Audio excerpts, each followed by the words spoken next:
it being right at 6 o'clock, we'll get started this evening. And Amanda, if you can do roll call. Mayor Roberts, Here. Councilmember Larson, Councilmember Valento, Here. Councilmember Erickson, Here. Councilmember Miller. Here. Great. If you're able, please join us in standing for the Pledge of Allegiance.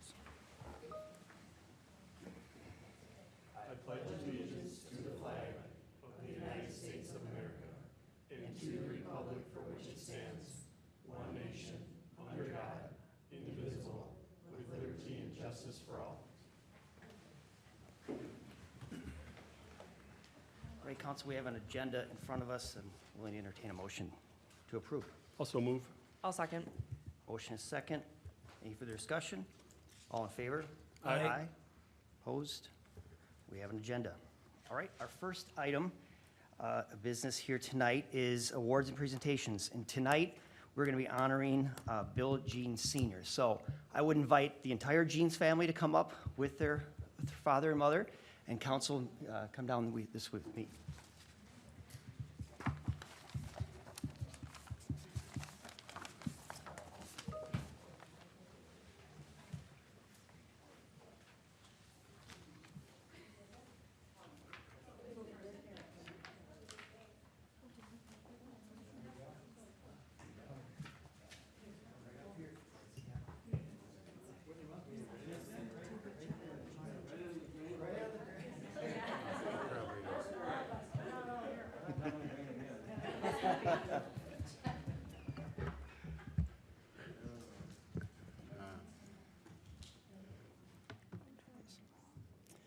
All right, welcome everyone. Tonight we are going to do a proclamation. The City of Forest Lake proclamation honoring William Bill Jeans Sr. Whereas Bill Jeans, a lifetime resident, entrepreneur, veteran, athlete, community leader, husband, father, grandfather, and great-grandfather, celebrated his 100th birthday on May 26, 2026. Bill has distinguished himself as an accomplished student athlete at Forest Lake High School and was inducted to the Forest Lake Area High School Hall of Fame in recognition of his athletic achievements and lasting contributions. Following his graduation in 1942, Bill answered the call to service to his country during World War II, serving honorably to the United States Navy and spending time stationed throughout the United States and Hawaii before returning to home to continue serving the community he loved. Bill helped grow numerous successful businesses, ventures that contribute significantly to the economic vitality of Forest Lake, including agricultural equipment sales, automotive dealerships, hospitality businesses, real estate development, and the snowmobile industry. Recognizing the importance of connectivity to the growing community, Bill championed efforts to establish toll-free telephone calling service between Forest Lake and the Twin Cities. A significant achievement that enhanced communication support, supported local businesses, and further integrated Forest Lake in the regional economy. Bill's vision for investment helped shape community landmarks, including Forest Hills Golf Course, where his passion for athletics continued through golf, and where he established a legacy both as an owner and an accomplished player. Bill's enthusiasm for community engagement has enriched the lives of countless family members, friends, and residents for a century. Bill Jeans exemplifies the values of service, entrepreneurship, integrity, family, and civic leadership, leaving a lasting impact on generations of Forest Lake residents. I would be remiss not to mention his lovely bride, Marguerite, for 73 years and by her side. Now, therefore, I, Blake Roberts, Mayor of the City of Forest Lake, together with the City Council of Forest Lake, hereby recognize and honor William Bill Jeans Sr. for his extraordinary contributions to the Forest Lake community and extend our sincere congratulations and gratitude on the occasion of his 100th birthday. Okay. One more. Be it further proclaimed that the City of Forest Lake hereby designates July 4th, 2026 as Bill Jeans Day in the City of Forest Lake in recognition of his service to the country and the City of Forest Lake, and encourages residents to join in honoring his remarkable century of service, accomplishments, and achievements, and dedication to family and community.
good genes and you get to live longer, I guess you get to do that if you can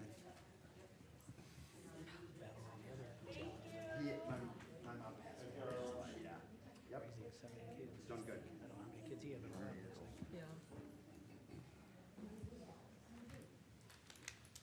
I love these award things. Yeah.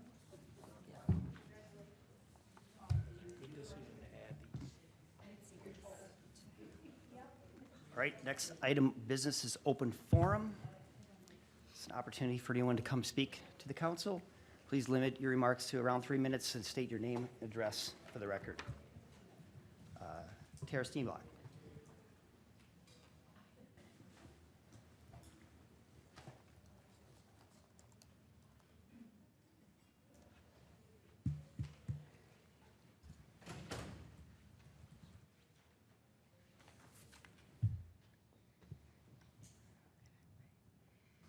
Good evening. Hi there. My name is Tara Steenblack, and I live at 1445 Bayview Drive Southeast. I'm here tonight because last month the Parks Commission approved a request for council to hear concerns regarding trespassing, damages, and harassment happening at my property where the border is shared with the park. I'm here to find a way that works for all involved to install a barrier, whether it be a border of trees, bushes, or an actual fence, to let the public know this is private property. Sorry, I'm having a big ping in my toe right now. I broke my toe and it's like, so I apologize for that. Ouch. There are 3 homes that border the park, including mine. The neighbor to the east of the park has a row of trees and a lilac bush. The home to the south has a chain link fence, and both of these properties are not as close to the activities as I am. I also have a fence, and my fence is a wooden privacy fence.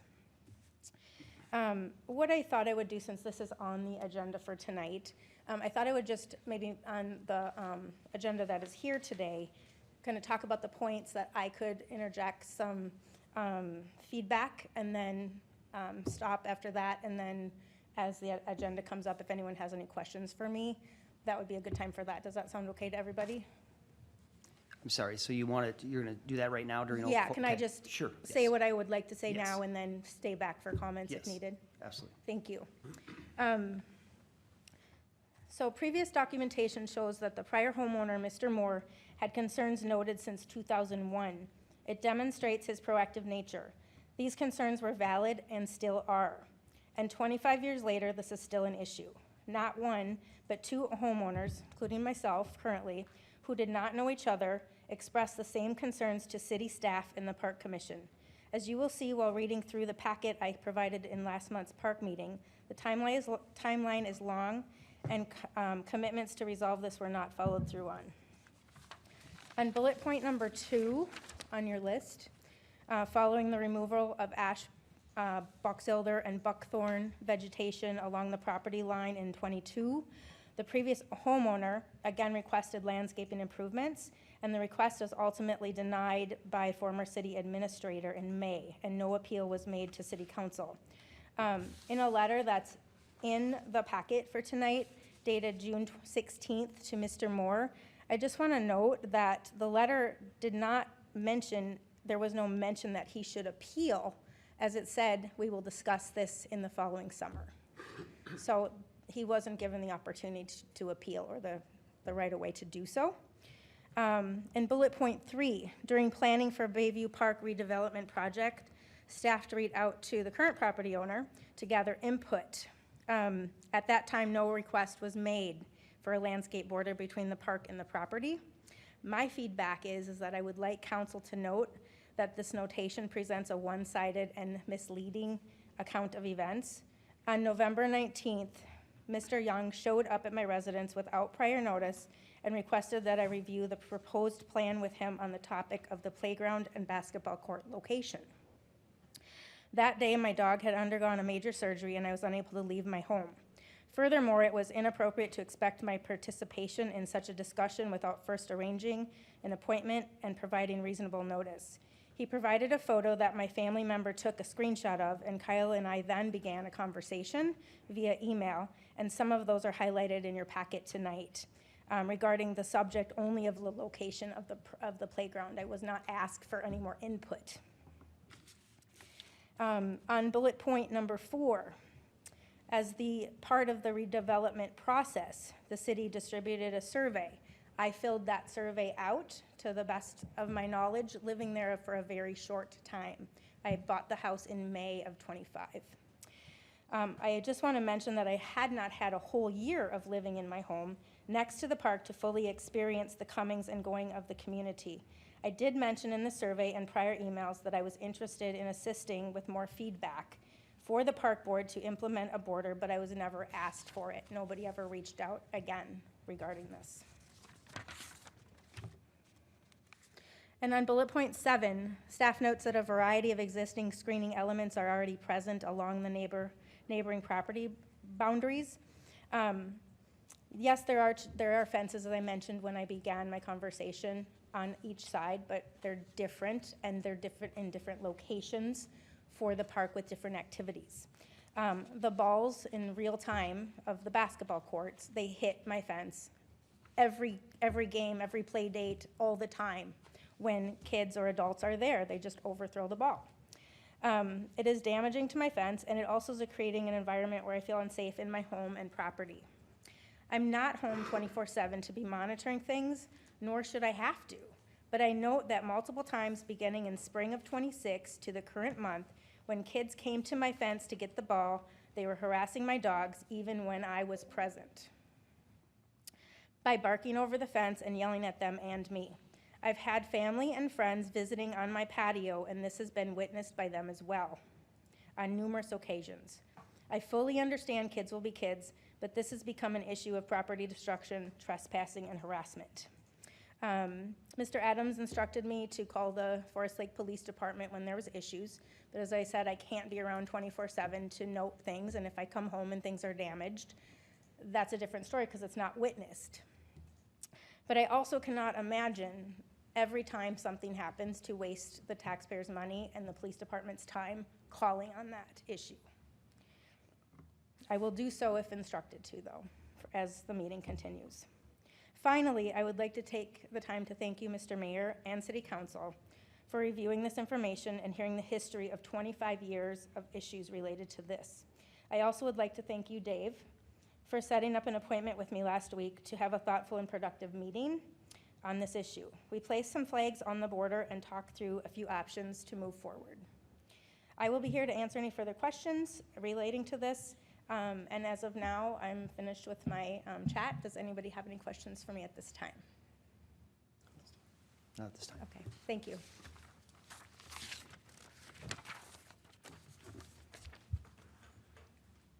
Anyone else here to speak in front of council? Seeing no one else, we'll move on to the next item.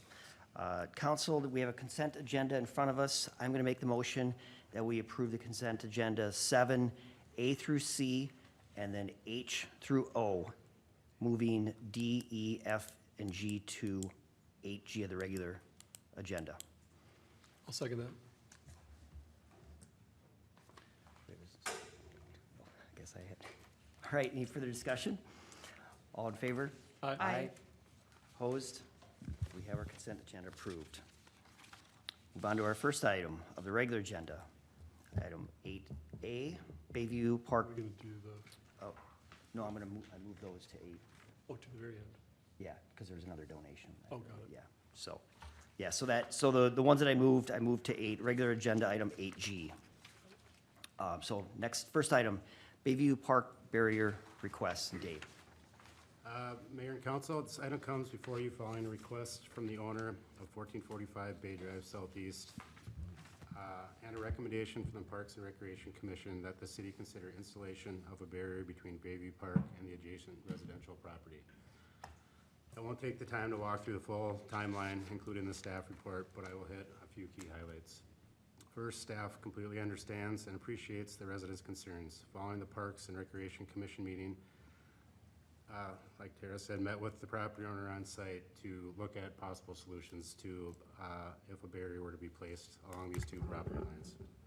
Second, this is not a new issue. Similar requests related to this property have been considered by the city multiple occasions over 25 years. While there have been discussions regarding screening and landscaping, over that time, no barrier has ultimately ever been installed. Third, staff believes the primary question here before council is a policy question rather than a site design question. Historically, the city has generally maintained park property for the benefit of public as a whole rather than installing screening intended primarily to benefit individual adjacent property owners. Adjacent homeowners often have different preferences regarding their relationship to the park. Some may prefer additional privacy screening, while others value open views, visibility into a park, and direct access to park amenities. By maintaining the park property as open public space, the city allows individual property owners to determine the level of separation they desire through improvements on their own property, rather than establishing a public barrier that may not reflect the preferences of every adjoining resident. Staff also believes council should consider the broader implication of any decision made at this location. Approval of screening on public park property for the benefit of an adjacent private property owner could create expectations for similar requests elsewhere in the park system and may make it more difficult to apply a consistent approach citywide. For those reasons, staff is not recommending installation of additional screening on city property at this time. However, staff recognizes that there are reasonable considerations on both sides of the issue and believes it's ultimately a policy decision for the city council.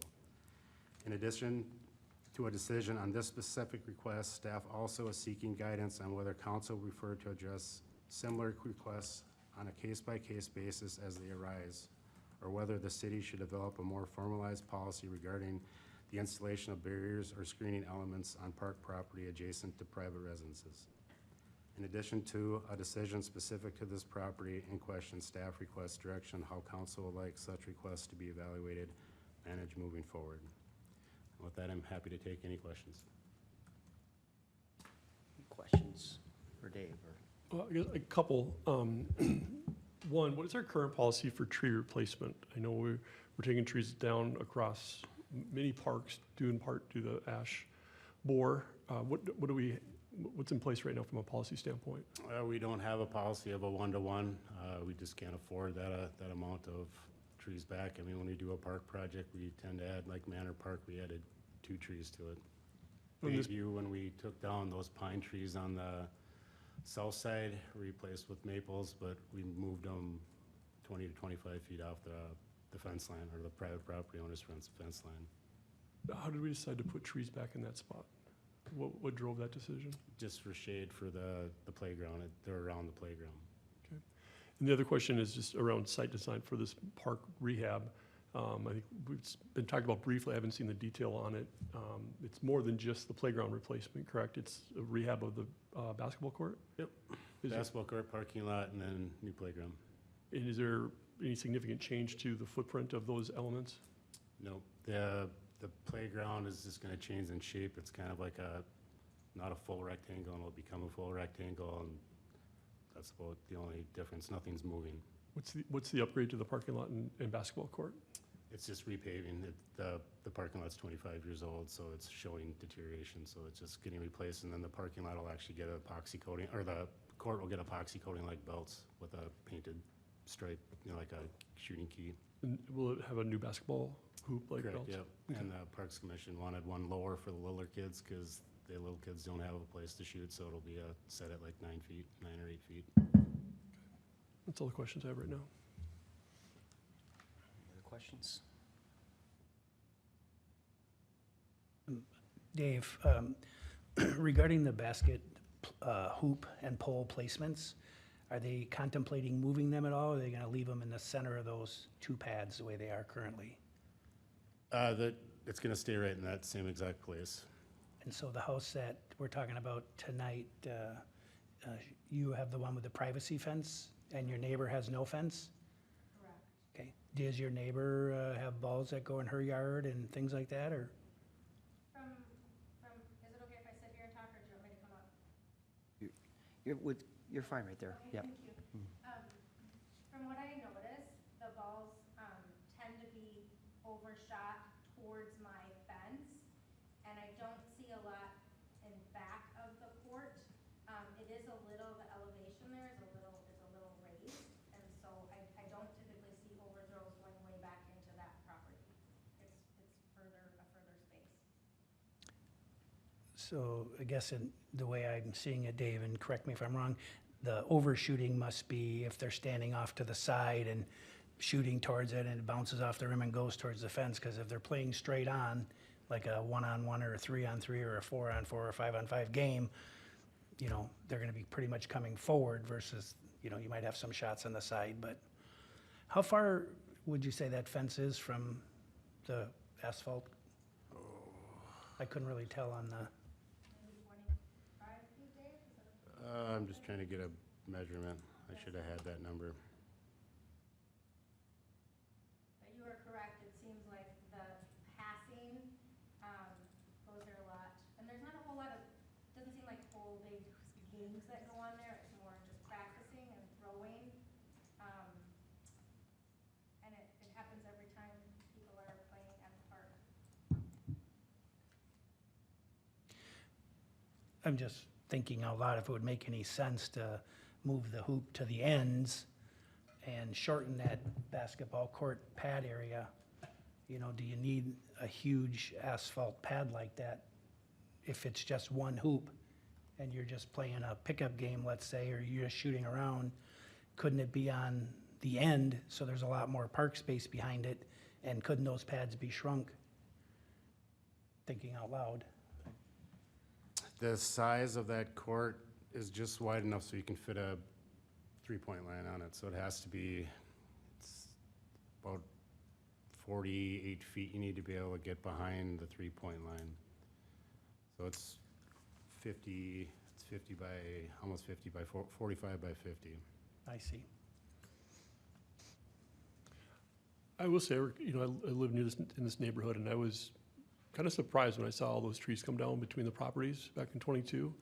And I mean, personally, I thought to myself, I wouldn't want to live next to the park and not have some screening. I mean, that's just recollection of my observation at the time it went down. There were trees on the privacy fence side as well as the other side, or? Between her property and Oh, the okay. basketball hoop. So between the fence and the basketball hoop, there were trees? Yeah. Oh, yeah.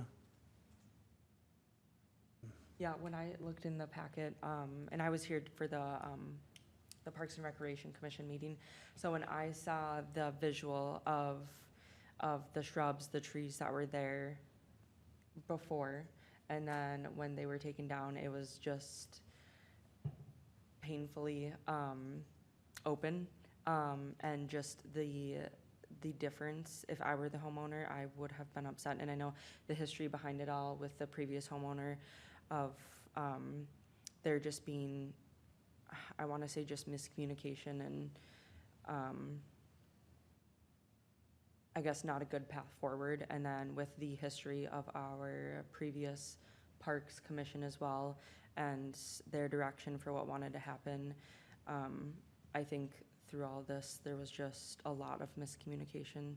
So I would like to see some sort of border go up, preferably probably some sort of tree or shrubbery.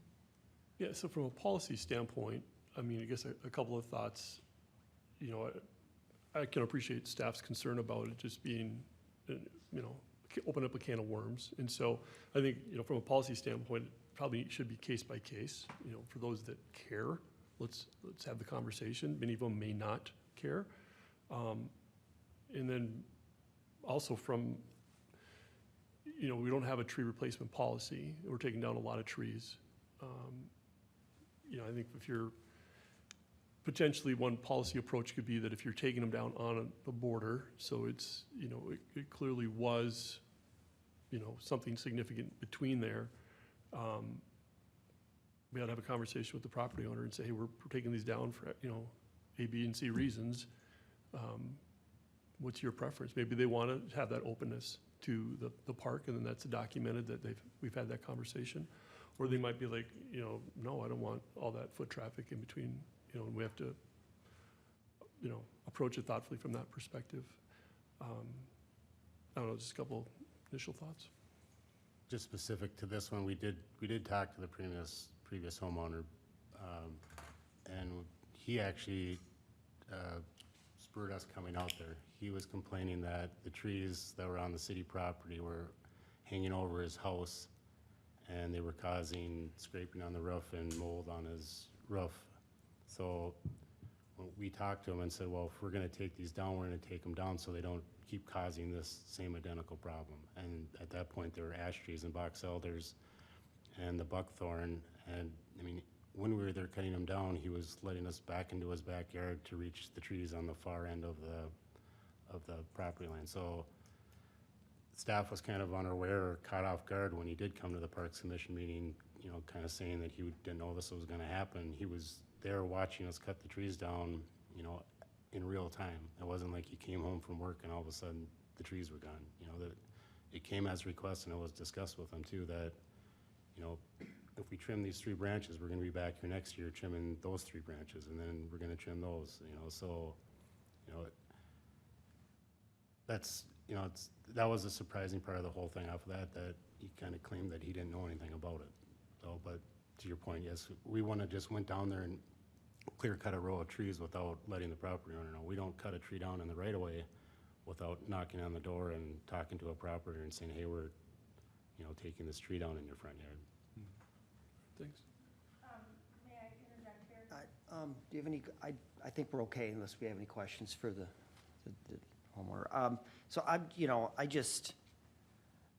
frustrated that we're still spending this time on this thing. The previous park board wanted this to happen. The current park board wants this to happen. I think when you're gonna go in there and take out trees, if it's not one-to-one, some kind of replacement should be in place. Whether or not the homeowner wanted initially, there's quite a bit of records here that show that he had come back and approached the park commission. I honestly think, based on the previous city administrator and that park board being disbanded or abolished, we would be in a different place right now. We wouldn't be talking about this. This would have happened. So with that, I'm gonna make a motion that that Public Works works with the property owner and we restore some type of a barrier border there between the properties. A second. Okay, we have a second. Any further discussion? Yeah, the only thing before we vote, and I agree with you, Mr. Mayor, any type of tree that goes in there is gonna be a smaller tree at this point, and it's gonna take abuse. Just like if a ball's hitting that fence and kids are hitting that fence or climbing on the fence, the trees are gonna take abuse as well, and basketballs are gonna break branches, and there could be issues with that. So I think we have to look at, if it's gonna be trees, a significant size tree to be putting in there. So it's kind of past that smaller growth size, or if we're doing some sort of shrubs. Keeping in mind, and I grew up with a park in my backyard, so I was pulling baseballs and stuff out of my yard all the time. My parents were, but it's gonna continue to happen whether there's, you know, trees there or not. It might add more privacy to them, but those trees are gonna take abuse from the balls hitting it as well. That's all I wanna say. So I think we gotta just watch what we're putting in there. Like I said, in the motion, it's working with that homeowner to Yep. to do something. So, with that said, all in favor? Aye. Aye. Opposed? Motion carries. All right, 8B.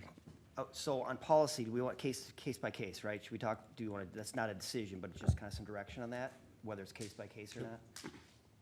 Mr. Mayor, if I could just ask a clarifying question. Is there a dollar amount that the council would like to see this landscaping installation stay within? Or is it kind of open-ended at this point, just to ensure that there's proper screening of that fence?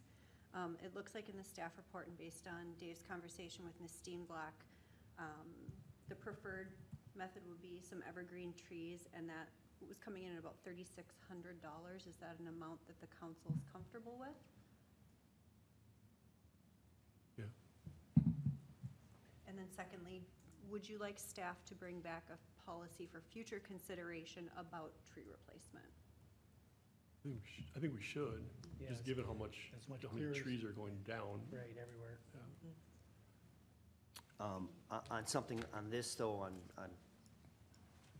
parks and that, I think it's case by case. It's just hard, it's too hard to nail down a policy, I think, on, because every park's different, every situation's different.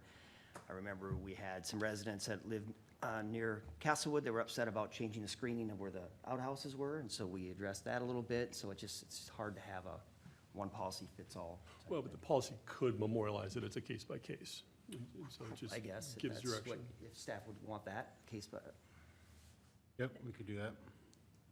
Would you like them to still go to the Parks and Recreation Commission first and then I think so. you to get a, if it's recommended to move further, then come to council level? Go. Okay. Great. All right. 8B, Castlewood fence. Dave. Mayor and council, council and Parks Commission had brought this up separately about how the fence is in disrepair along 97 and the Castlewood Golf Course property. Staff went and looked into costs that it would take to replace this fence. It's approximately 1,100 feet long. We received quotes for a black chain link fence and a cedar split rail fence. They both came in relatively at about the same price, right around $22,000. This was brought to the Parks Commission meeting in May, and after a lengthy discussion and a couple votes, they finally motioned to recommend that the fence be removed and not replaced. So we're here tonight to either get council to uphold that recommendation or go with that recommendation, or to direct staff to put dollars in the CIP to put one of these fences. We wouldn't be looking for a direction on a type of fence at this moment, just a dollar amount to put in the capital improvement plan. Any questions? I'm happy to answer them. I'd be curious to know more about their conversation. I didn't have a chance to watch that meeting. What led them to reach that conclusion? Well, the original vote was 3-3 of people wanting it, wanting one replaced and wanting one to keep there. There was discussion about the snowmobiles. That was a heavy discussion about snowmobiles in the wintertime. That's the kind of barrier that keeps snowmobiles on there, or out of the course. There wasn't a lot of discussion about golf carts going the other direction. It was also discussed that Castlewood at one point had that split rail fence down Harrow and around all the townhome complexes, and they were removed about probably 7 years ago because they were just about in this condition or maybe a little worse, and they were not replaced at that point. So the only actual section of fence left is this one along 97, and that was mostly at the request from Jeremy Walker at that point, and then Forrest at this to keep that separation between 97 and the golf course. After that discussion, or that vote failed, then they started leaning more towards removing it, and then working with the DNR, the Snowmobile Club, to fence that off in the wintertime, or string it off and put no snowmobiles. So they were fine with having nothing go back. And then some comments of just not spending those dollars on a fence. All right, thank you. A couple things. So my first question would be to legal. Do we have, as a city, because it is a city golf course, do we have any liability if there's not a fence there? If someone wanders over and, God forbid, gets hit by a car or something like that? I mean, I know you can't fix someone from doing something they shouldn't do, but if somebody did go over there and there was an accident of some sort, what kind of liability would we have if there's no fence along there? Your Honor, Counsel, it depends. Sorry, it's a terrible answer.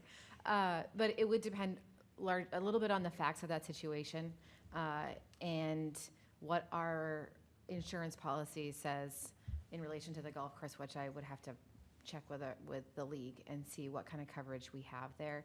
I know we had talked about that in our agreement with, sorry, the name is escaping me, of the management company. Foursome, yes. With Foursome, in terms of making sure that we had some coverage that they had some obligation for certain aspects of insuring things, and then of course their insurance company wanted us to make sure that we were covering certain things, so we went back and forth. I don't remember where all of that washed out, but this was definitely something that we talked about. That was more of a concern about the golf balls flying Right, and hitting exactly. cars on Yes. 97. Yeah, that Because too. we had a couple of Yes. windshield Yeah, damage so complaints. we've definitely looked at that, and I think we're a little bit of a spongy area. Okay. And then, I think we're planning on investing a lot of money in the golf course over the next few years, it sounds like, with green repairs and things like that. fairway repairs. Personally, I would not want to see a fence, but I'd love to see some sort of berming, and I'd love to see some trees. I think that would enhance our golf course a lot nicer than it currently is. I mean, if we're talking about putting a few trees along a park wall for some privacy, some beautiful pine trees along 97 there, and a nice berm, that would change that whole look dramatically, and it would also keep balls from not necessarily going out on the road because it's so wide open. Maybe the trees will knock them down, but it would also prevent our snowmobilers from coming onto our golf course and tearing up our fairways and the greens if that berm goes down and there's trees along the top of that berm. So I think if we're gonna invest anything in there, I'd love to see that. I know that's a lot more expensive, but if we're gonna invest in that park anyways, and we're gonna do improvements to that park, maybe this should be part of that. And not do a temporary thing like a fence, would be my thought. Councilman Miller, I tend to agree. I think there's a lot of money and a lot of decisions to make. We've got a CIP of what we're going to, might potentially be spending on this park in the next X amount of years, but I really think a broader plan to maybe incorporate some of that makes a lot of sense. The idea of having absolutely no fence there just seems, it's one thing going down Harrow, but it just seems a little bit too open for kids to be able to run out if they're out there golfing with their parents or something. I think, you know, I'd asked Dave earlier this season about potentially doing some replacement, which they did, and I think it looks a lot better by just replacing a few of the split rails. I think that could maybe work for a year or two till we get more bigger plan, but maybe there is a larger plan that's already out there that we're not aware of long-term for that, other than just, as Councilman Miller mentioned, just, you know, green and tee replacements and that. Yeah, there's nothing specific along there. There's a reforestation plan that's been designed out of replacing all the dying ash trees. We just counted it last week. There's 50 of them on the course that Public Works and Forest drove around to kind of get an idea that I think we can get them, well, we can get them all down this winter and save some costs on that, but it's more along the fairways and just more trees like that, but nothing as like a screening along there. I mean, that would be an addition. I mean, it'd be a lot of trees. If you're, the Bayview thing is 12 little tiny trees, and that's $3,600. So you figure 1,100 feet of that, it's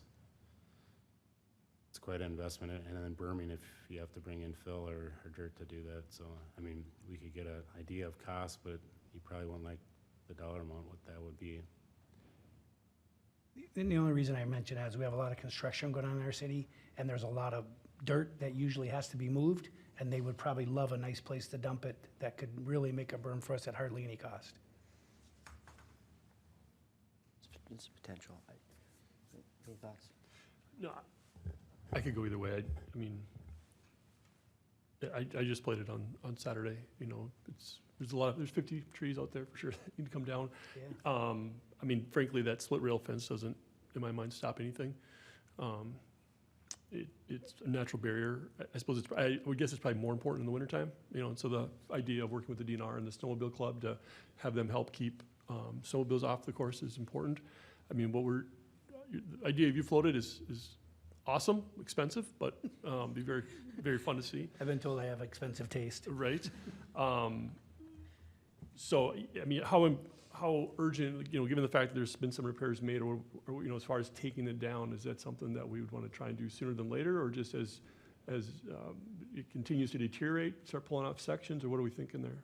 Yeah, I mean, you kind of see all the new ones on there. I would just assume that's going to keep happening as the summer goes on. I mean, if the city is fine with it, I know the comment was it looks bad, right? So if we all understand that that's fine, that's what we want to do. We can obviously continue to put new pieces with old pieces and do that, but, you know, the comment from the commission and council is that it looks bad, and, you know, it's gonna look bad until we take it down and replace it. I mean, they're be adding new pieces, which is fine, and just as long as everybody is on the same page of that's the direction to do that. As they fall apart, we just buy new pieces and put them in there. I mean, personally, if we took it down now, I don't see it as a big safety barrier in the summertime with golfers. I mean, you're going to get up on Highway 97, you're going up quite a ditch. So. They are more likely to go out there without the fence there in the golf cart, so versus now they kind of have to walk out there, which is still kind of crazy. It's like, let's move on. But younger people, those golf balls, you know, they want them. Right. I could go either way. Yeah, me too. But It's up to you, Hannah. Oh, yeah. I was just gonna say, I'm torn either way. Between the two fences here in our packet, I would actually prefer visually a cedar fence over the black 4-foot chain link fence. At the end of the day, I would prefer Kevin's option. So I don't know if we want to actually explore that option and see the cost of that. But I think based on the parks conversation and just from what I've heard from community input, I think we should have a fence there because just like what Kevin just said, the fact that if there is no fence there, even the cedar fence, it does stop the golf carts from going into the ditch, getting closer to Highway 97. It just creates that barrier. So I think there should be some sort of fence there. So that's not entirely helpful. I think the other part for me is, you know, this is a designated straight state trail, is it not, for snowmobile? And so you have a number of, I mean, I can see the ability or someone seeing just ripping across that thing and hitting greens and tee boxes and stuff without having anything. I'd be concerned about maybe some of the maintenance that would be either on our side or Foursome's side. Does Foursome have a, maybe it was mentioned in the packet, I didn't see it. Do they have a preference either way? They initially wanted to keep the fence there. I think they'd probably stand by that just for that separation. Some type of a barrier. They probably would really like Kevin's idea. What do you think you had in cost and maybe, I mean, not so much labor, but just doing that repairs this spring? Oh, maybe $100, $200 something, and just Menards, they have in stock there, so we just buy either posts or the rails. I think it looks substantially better than it did earlier this spring. So again, I'd be in favor of just kind of limping it along. Maybe there's a bigger plan, but to take it completely down right now, and between a black chain link fence and a split rail, I would think the black chain link, would that go to the ground? There'd be a lot more maintenance for both city and Foursome to be mowing around and trimming. That seems problematic.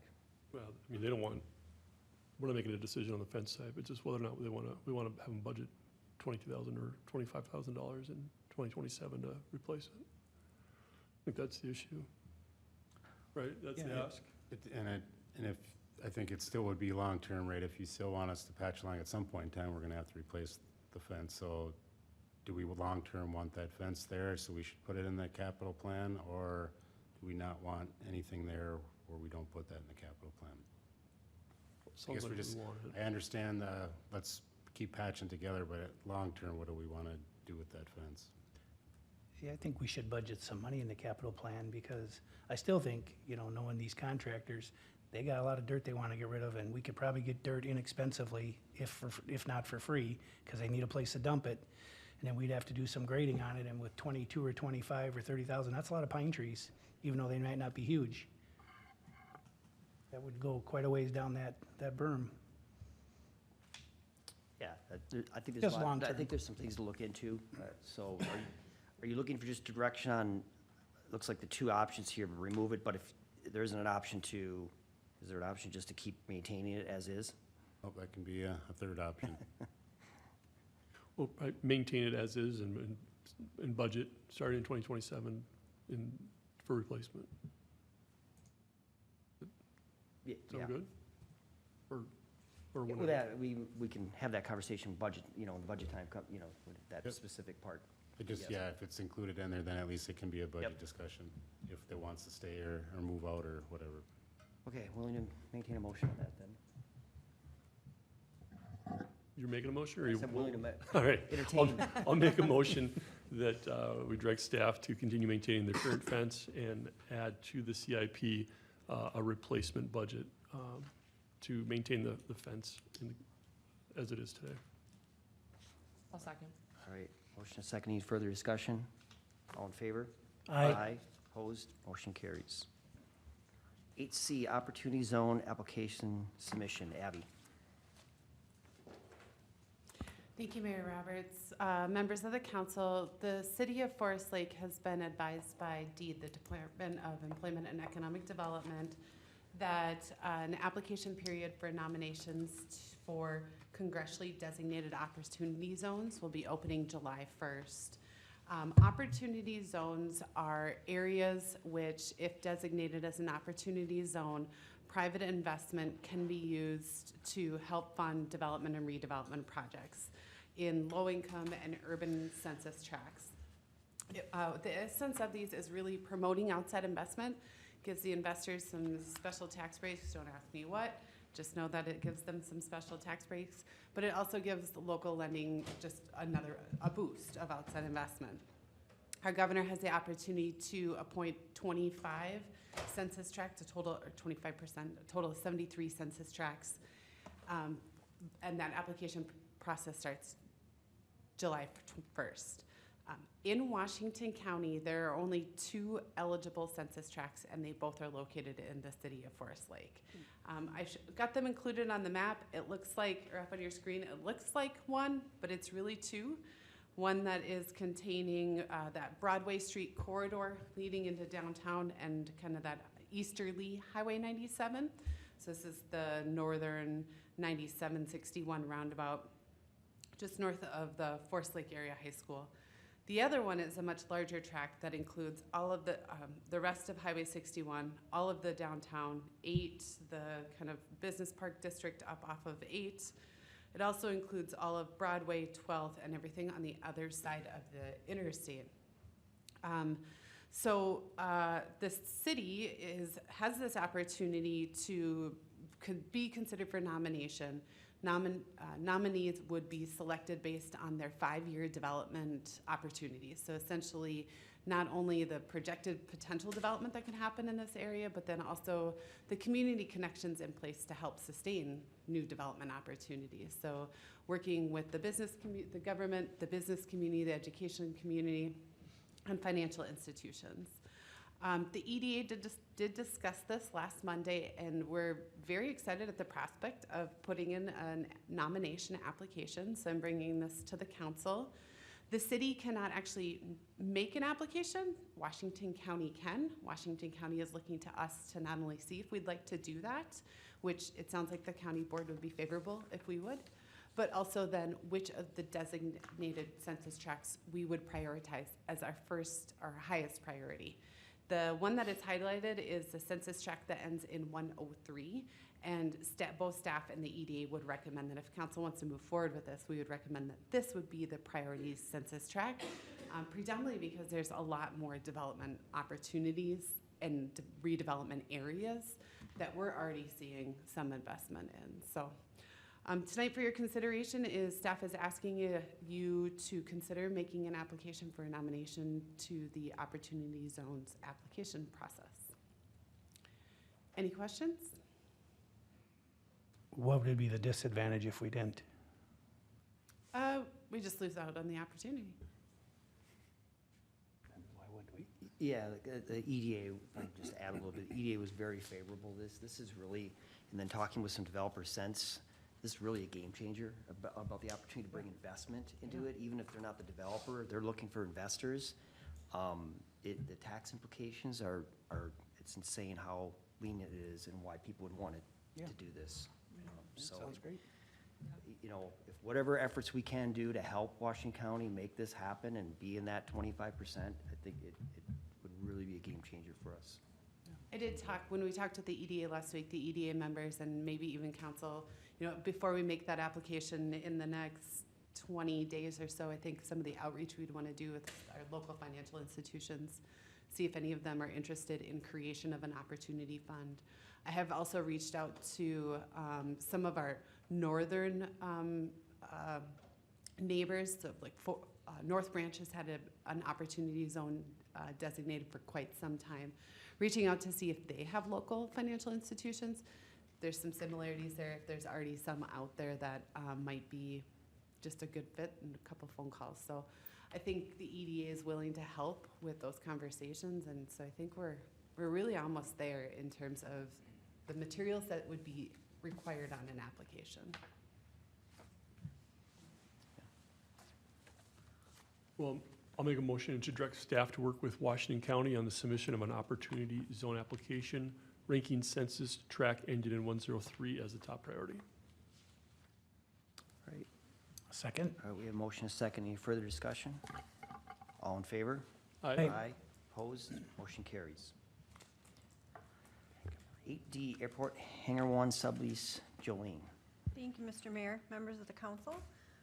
Owners of Hangar 1, Northern Plains Aviation, are seeking to sublease their current facility at Hangar 1 to Lifelink 3.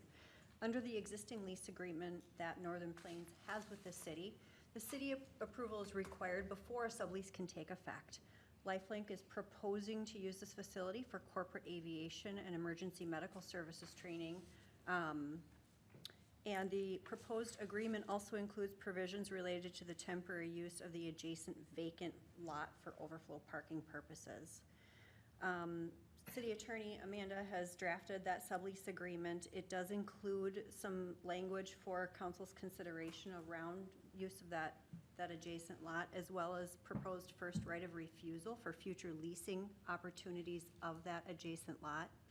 Last week at the Airport Commission meeting, they did review the proposal and they recommended approval of the sublease, but they did defer to City Council regarding the appropriate rate for use of the adjacent lot and for policy considerations related to the first right of refusal. As noted in the staff report, current lease rates as set by this council for airport commercial lots are at 20 cents per square foot right now. So we're council to consider assigning an amount to that adjacent lot at the full commercial rate. That lot is about 80 by 80 square feet, which would equate to about $106 per month or $1,280 per year. Fairly reasonable. That's my mental math, and don't trust it, but that's ballpark what that would be. So tonight, I'm seeking council direction for use of the adjacent lot and the rate to be set, confirmation that council would be comfortable with the first right of refusal as outlined in the proposed MOU, and then finally, consideration of the proposed MOU and the sublease agreement. I am available for questions, and I believe City Attorney Amanda would be as well. Right, any questions, thoughts? Question, just as far as that first right of refusal, is there, at the time it's another party might, let's say we approve it and the time comes that another party's interested, is it at that point in time that we say, here's how much time you have to react? I mean, the current MOU doesn't really provide any specifications. Yes, Your Honor, Counsel, that's exactly the kind of information that we would want from the council in terms of how long to give them that option, and if there is some sort of triggering event. Just as a note, right now what they are proposing is that it would be for a sublease of 10 years with 2 3-year extensions. So potentially they would be subleasing it for 16 years. Based on conversations with the current owner, it sounds like they're on about a 5-year plan where they would be hoping to be doing some sort of expansion in approximately 5 years, but that is a best guess at this point. So absolutely in this memorandum of understanding, I would be looking for a little bit more information from the council in terms of the parameters for a right of first refusal. What's a normal amount of time for that you've seen? Your Honor, Counsel, I think it depends. The airport's a little bit unique versus, obviously, we've done rights of first refusal just on development property or property that the city owns on various places around in the city. This is a little bit different because it is, because it's the airport property. I believe it was last year that this project was completed to do these 4 lots. One of the things that has come up in addition recently is that potentially those lots as currently sized may or may not be large enough, because there's 4. So adjacent to Hangar 1, there's 4 lots that were intended to be future commercial use. But what we've been told is that potentially the size of those 4 lots individually may not be large enough on their own. And so something that there is some conversation around is, should those be reduced to 3 lots and then make them larger lots?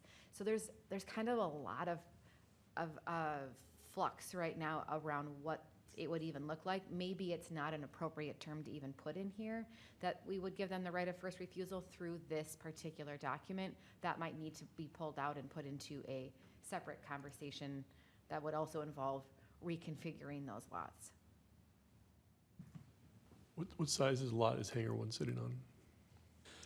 80, I think it's the same. It is actually larger than the The adjacent adjacent. lot. Okay. I don't know if I have that right in front of me. Do you, I think we know. thank you. So my question is, and I'm not who I should direct it to, we're talking about the lots that are to the north of Hangar 1, or the area between the fuel station and Hangar 1? They'd be to the north of Hangar 1. So there's nothing there but Well, grass and dirt right now? They're pre-engineered pads, though. We have We have, four, yeah.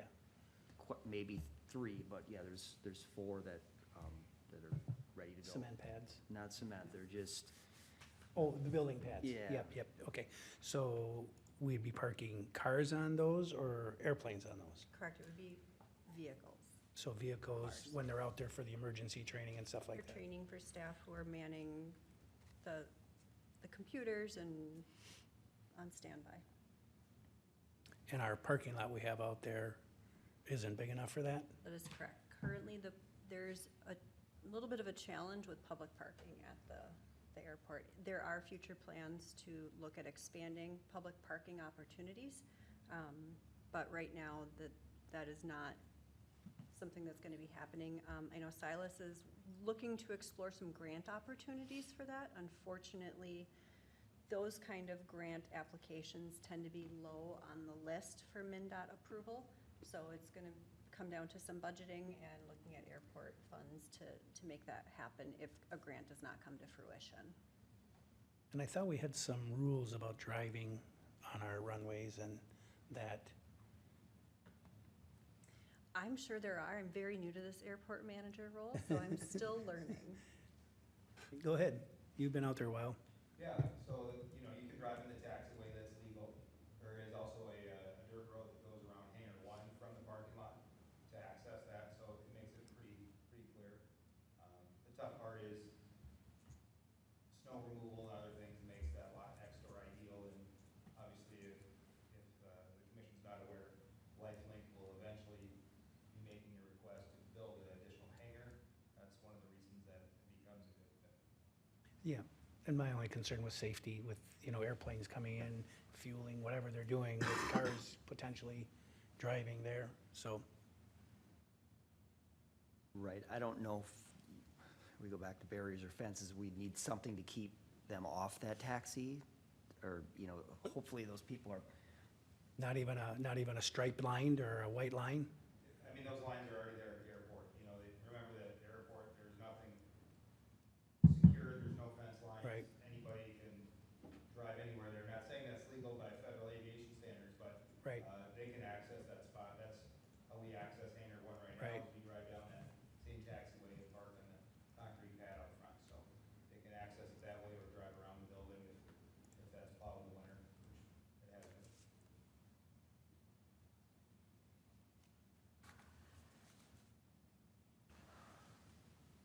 Point of order, one other item that I would be looking for guidance from is if, by allowing them to park on that lot, if then they are also going to be responsible for the snow removal and mowing in the summer as well, or if we would be doing that and that's part of a lease rate. Do we currently maintain any of the areas where we lease property? We do not. Okay.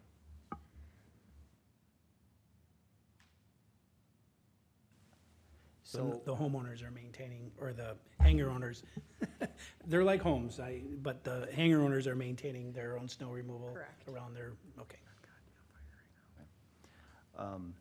so having LifeLink is a great opportunity for Yeah. the airport and the Yeah. city, so I would like to work with them and/or the, Northern Plains to make sure there's opportunity for expansion there. I think using that, part of that, one of those pads temporarily for parking makes sense. I don't know if you incorporate something on these new leases with some type of infrastructure fee that would help pay for some of this parking or not. I understand that's been used in the past, not for parking, but just an infrastructure fee of some sort to help offset the cost of, if we're gonna pay for the parking fully. I mean, we do need to address the parking situation for sure, especially if we are gonna build out these other 3 or 4 commercial sites. I think the going rate of the commercial per square foot is more than fair to rent that out at that rate, if it's I'm assuming it'd be agreeable to LifeLink. Are we on that separate lot, that second lot? And Chris, if you want to come up and just maybe we have some questions and state your name and address for the record. Hi, Chris Webb. I live in Isani, Minnesota, 2032 301st Avenue, Northeast. I'm the operating partner of the Hangar. We have 2 other partners that are, one's a board member and one's a shareholder. Happy to answer any questions that you guys have. I've been negotiating a repurpose of this building since I became a partner for approximately 3 years. It's been kind of a long process to make the facility usable, much less just to kind of break even. Became a good fit for LifeLink. They walked away from us a few times and then eventually came back, and it's allowed us to really get to be in a good spot that, besides this is good for our company, that's not what I'm really just trying to represent. I think it's a great investment for the airport. There's some other additional things that they'll be able to bring to the table. The airport right now doesn't have jet fuel. That's a big problem on our field. They'll not only will help cover costs to bring in jet fuel as they have in other places, but they'll actually manage it without it being extra work for the city, so it becomes more income for the airport and however that's distributed within that program. But so many sides of it, from being a professional operation, from local flights. I mean, there's just a lot of upside all the way around for everybody. They're a great company to work with. I mean, obviously, as you guys probably know, they're a nonprofit, but they're funded by quite a chain of hospitals. But I'm happy to answer any questions that you might have. They have mentioned to me, which I can't speak for them, that they're looking at a real long-term investment. The only hesitancy I would be on a longer term is, at our next agenda item here talks about the default on some of these empty lots that haven't been built out, and I hate to see us in that position again if there isn't maybe some conversations with them to get a real number, a real realistic date is when they plan to expand, if it is 5 years or not. I don't know how, But they're asking for a right of first refusal. I mean, we're not actually entering into an agreement like with these other hangar owners. It was That's true, other than the parking, Right. yeah. So, any other, so remind us of the direction you're looking for. So, Your Honor, Council, it sounds like the square footage is 20 cents a square foot? Yep, that's fine. And and you're good with them renting the lot next door? The way that this is written right now is, if for some reason we needed to terminate, we're giving them a license essentially to use the lot next door. If for some reason we needed to terminate that, we have a 12-month notice that we have to give them. I don't know what would trigger that, but it feels like we need to have something in there in the event that, for whatever reason, we can't have them parking on that lot anymore. Not sure what that is, but want to give the city the ability to pivot if for some reason that becomes necessary. Then the second piece that I need clarity on is granting them a right of first refusal to enter into a lease on, I don't know what lot number that's going to be, it's blank in here, but whatever that lot number would be, do you want that to be for 5 years? How long do you want that right of first refusal to sit in there? And we should put a time period. I mean, if we have if they have a license to park Yes. on there, and they're just wanting to kind of secure some level of, hey, if somebody else gets interested in this particular lot, we want to be notified and have the option to sign a lease agreement, which would then give them a 2-year runway to actually build. I mean, the right of first refusal, in my mind, correct me if I'm wrong, would just be there as a memorandum of understanding, and if there was a point in time that ABC company said, hey, we want to really build on this, I mean, is it unreasonable to say Lifelink has 6 months to decide if they want to build or enter into a longer term lease agreement? I mean, is that too short? I mean, 5 years seems kind of odd. Sorry, so let me, sorry, I apologize, clarify.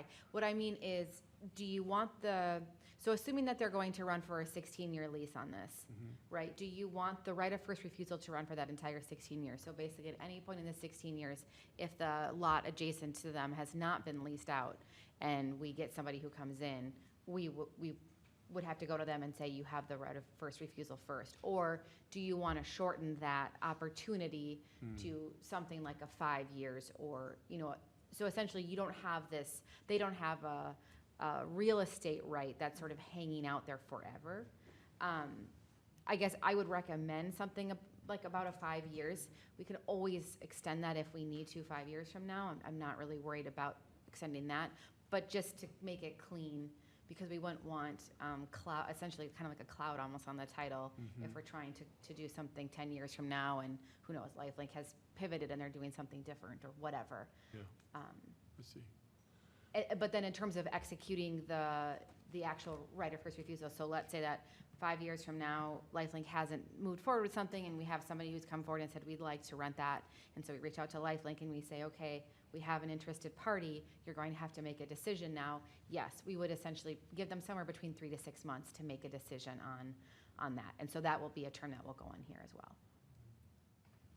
Yeah, because I thought I heard you say 12 months a little while ago. That would be a long time. 12 months is for if we tell them we need the lot and they can't park in it anymore. Oh, We didn't think it was fair to say, you're out next week from the lot. We Right. wanted to give them 12 months to come up with a new parking plan. Got So that's for their benefit.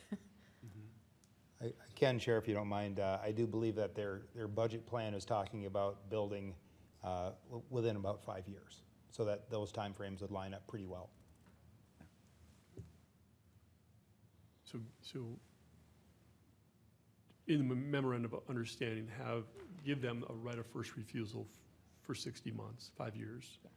And if that gets triggered, they have to decide to enter into a lease agreement within 6 months or lose that right. Correct. Yeah, that seems fair. and then in that lease, do we have to discuss the maintenance of that lot for the parking and all that? Yes, and so then to clarify, the expectation is that they'll be responsible for snow and mow.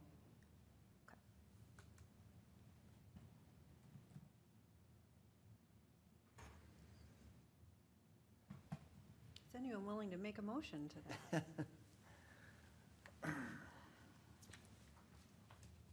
Do you want me to set it up? Yes, Yeah. please.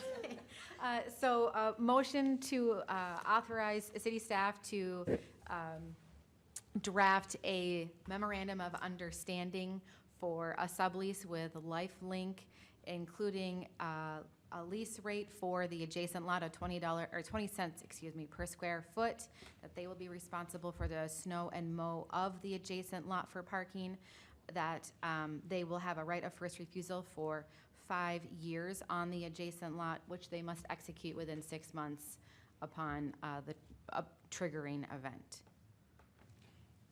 Is that a sublease, though? So the way that the sublease is between the tenant and Lifelink, we have to approve the sublease. And so this is our memorandum of understanding saying, yes, we're approving your sublease, and here's some extra deals, some terms. So then if it is Northern Plains paying for that parking, that extra lot? And then, So, yeah, ultimately it would be either Northern Plains or Lifelink. They'll have to work out however they're structuring, their payments.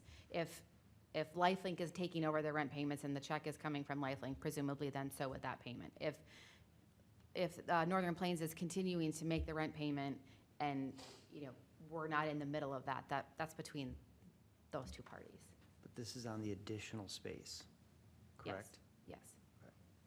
And the regular hangar space. And the regular. And but I'm hangar just- one. That's what I think where I'm a little confused is like, the sublease is just what they've been, they've had that in place for how many years? They're subletting it to Lifelink. Correct. This new space is new space, and that would be a new lease, but there's gonna be no subleaser, lesser, unless they are gonna do it and then lease it back, right? Well, I'm and trying not that's- to make this too no, confusing, and but that's I where just wanna I make sure I'm apologize. I should have clear. been more specific.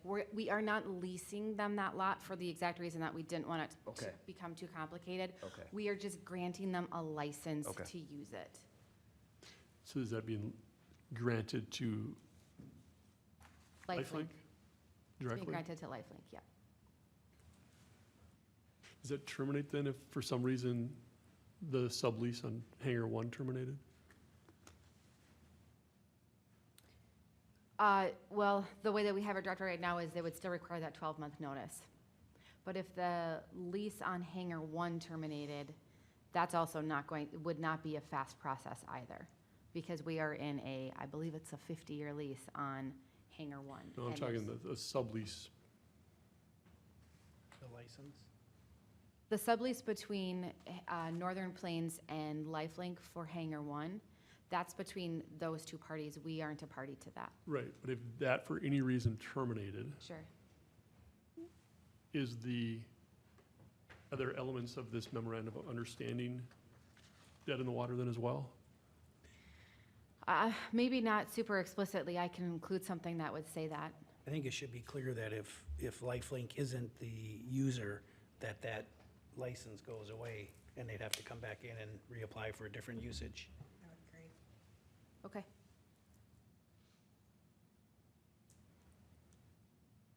I mean, we don't expect any of that to happen, but No, better we to hope get it, better to get it right in the beginning. All right, so motion just based on, you make a motion? I need to abstain. I will make a motion to approve the sublease and license for adjacent lots with the information that was shared by Attorney Johnson. I'll second. All right, motion is second. Any further discussion? All in favor? Aye. Aye, opposed, One abstention. one abstention. All right, thanks, Chris. Thanks. 8E, Airport Hangar Default Settlement Agreement, Jolene. Thank you, Mr. Mayor, members of the council. This again was another matter that was before the Airport Commission last Wednesday.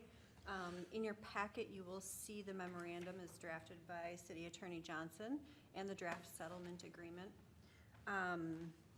You may recall that in February, the city did authorize the city attorney to issue notices of default to the lessees of lots 6, 19, and 27 for failure to construct hangars within the timeline that was prescribed under their lease agreements. Following discussions with the leaseholders, the city attorney has prepared the settlement agreement, which is in your packet for consideration, that would establish revised construction deadlines while preserving the city's ability to terminate those lease agreements if those deadlines are not met. The Airport Commission did review the proposed agreements and recommended approval, but they did express concern with the length of the proposed extension period. As noted in the staff report and the memo from the city attorney, the expanded time frame is proposed due to a communication from former staff, which did suggest that the city would allow for extended timelines. It is worth noting, though, that there was no authority given to that staff to extend that offer. Staff's requesting that council discuss and provide direction regarding the appropriate construction timeline, and then ultimately consideration of the default agreement, which is contained in the packet. And then clearly, City Attorney Johnson is here to answer specific questions about that agreement that she did draft.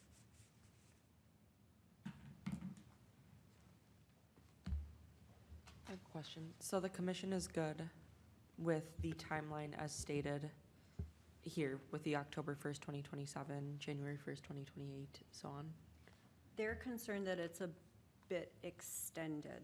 that this timeline is? Correct. Okay. The timeline, which is in the proposed agreement, does reflect what staff, former staff had presented to leaseholders. So I'm trying to remember on those 3 leases, how long ago were they originally put in place? Your Honor, Counsel, they 3 different timelines, but fairly lengthy. I mean, I think one of them has been there for like 12 years. Yeah, so I think shorter time frame, in my opinion, would be better. They're either gonna do something or not. They've had plenty of time to decide. And if they're not, we've got a lot of people that wanna buy those. So I've spoken with all 3 of the hangar owners, and ultimately, one of them forwarded me the email exchange that was with prior staff, where the prior staff member said, here's the deal that we would give you, which is this timeline. And so when I spoke with that hangar owner, he said that's what he could make work. And then he mentioned that he knows that the other hangar owner would also be requiring that same timeline. And then the third hangar owner said that he would be waiting until rules and regulations are approved before he would sign any settlement agreement. So I should clarify, this proposed settlement agreement is not necessarily agreed to by the defaulting parties, but because we have 3 defaulting parties, we didn't feel like it was fair to have 3 different deals with the 3 of them. Instead, it was, here's the deal, kind of take it or leave it. Where are we at with the rules and regs? That's a great question. So we did have a draft for the commission's consideration at the last meeting. The commission did table further consideration of that. I will be convening a meeting with our airport engineer, Silas, from Bolton and Mank, as well as our city attorney, to kind of get back to the drawing board a little bit on those rules and regulations, because there's some concerns that they aren't quite right-sized for our airport. There's some provisions that are incorporated into those rules and regulations that are more appropriate for a much larger regional airport or a MAC airport. They don't really speak to the needs of our airport as it's situated right now. So hopefully we'll be getting a meeting in the next week or so here, and getting a draft put back together, perhaps even reconvening the Airport Commission Rules and Regulations Steering Committee for another look at that. And then they'll be going back to the Airport Commission at their next meeting at the first week of August. This has been way too long. We've had empty lots sitting there. We've got a waiting list of 20-some people, so I would like to see those all moved up a year. Hangar plans submitted by this year, October of '26.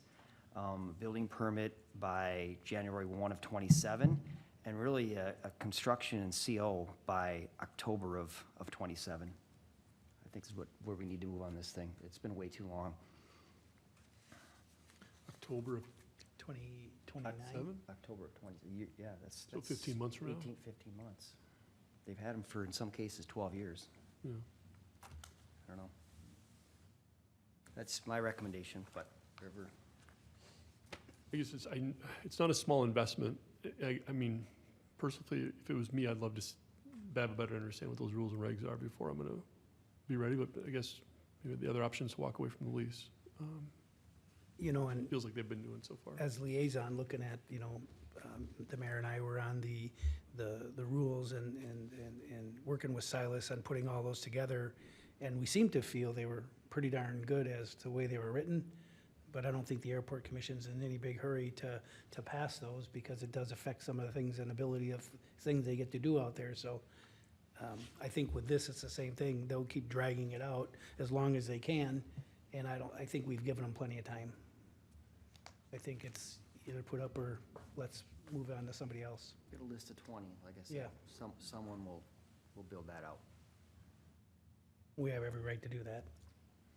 Yes, so they are all in default, and the way that the settlement agreement is structured, assuming that we come to agreement on a timeline, is that if they fail to meet any of the timelines, so if they fail to, in this case, pull a permit by October of this fall, building permit, or excuse me, provide plans by the fall, building permit by January 1, or completion by October 31st, then the lease automatically terminates. There isn't any additional legal work that needs to happen, and they no longer have any lease rights, essentially. That's what they're Abby, do you waiving in think, exchange for the time. I'm sorry. Do you think 3 month, if it is October 1st to have building permits in 3 months would be? Yeah, and I think it's Realistic. reasonable to have the building done within, maybe if the permit release was in January, is that what you said? potentially you give them a full year for construction. I know these are pretty easily constructible structures, but maybe that little bit of generosity would give them 1 full year of construction. I would be open to that suggestion on the CO by, say, December 31st or something, you know.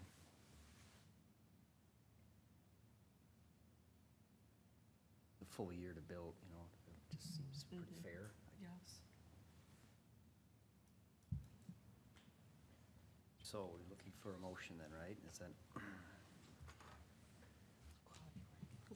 All right, I will make a motion to propose in the default settlement that hangar plans are submitted to the city by October 1st of 2026. That apply and obtain a building permit by January 1st of 2027, and complete construction and obtain a certificate of occupancy by December 31st of 2028. 2028 or 2027? 2027, yes, 2027. Thanks for that correction. Second it. Great. We have a motion and a second. Any further discussion? All in favor? Aye. Opposed? Motion carries. All right, July 27th, Chamber Golf Event. Jolene. Thanks, Mr. Mayor. I did not include a memo in the packet, but this is fairly straightforward. As this council knows, the chamber holds an annual fundraising golf event at the end of July each year. This year it falls on July 27th, which is a Monday, and the council's second regular scheduled meeting of the month. So staff would be looking for council, if you so choose, to make a motion to reschedule the July 27th, 2026 council meeting to another date, perhaps Tuesday, July 2028 at the same time. July 28th. Correct. I'll make a motion that we move the July 27th council meeting to July 28th. I'll second. Motion and second. Any further discussion? All in favor? Aye. Opposed? Motion carries. All right, so I had requested to move a couple of these donation resolutions to the regular agenda. I think I'd like to see that more often. People are very, that we, if council is agreeable to have these more on a regular agenda to call out the donations, the generous donations that many civic organizations, residents and business owners are giving the city.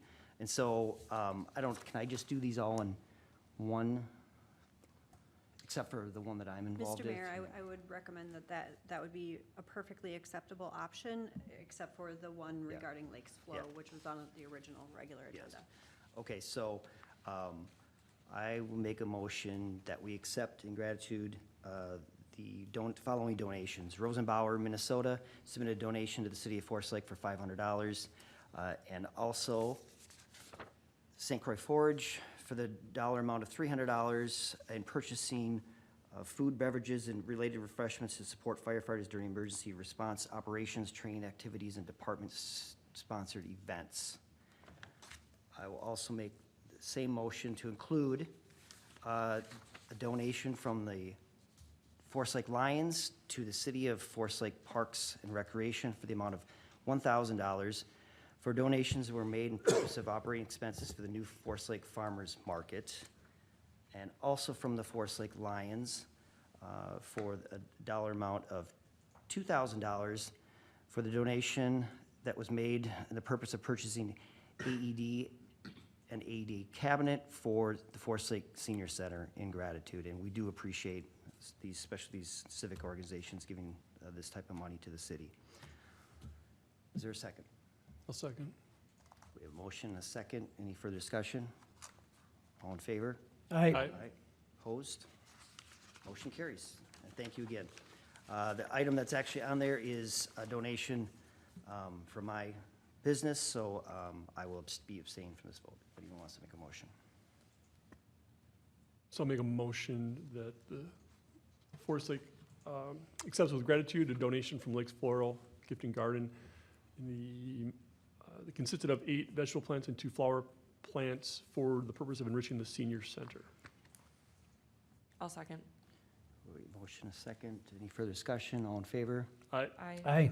Opposed? One abstention. Thank you for your donation. All right, we move into our discussion items.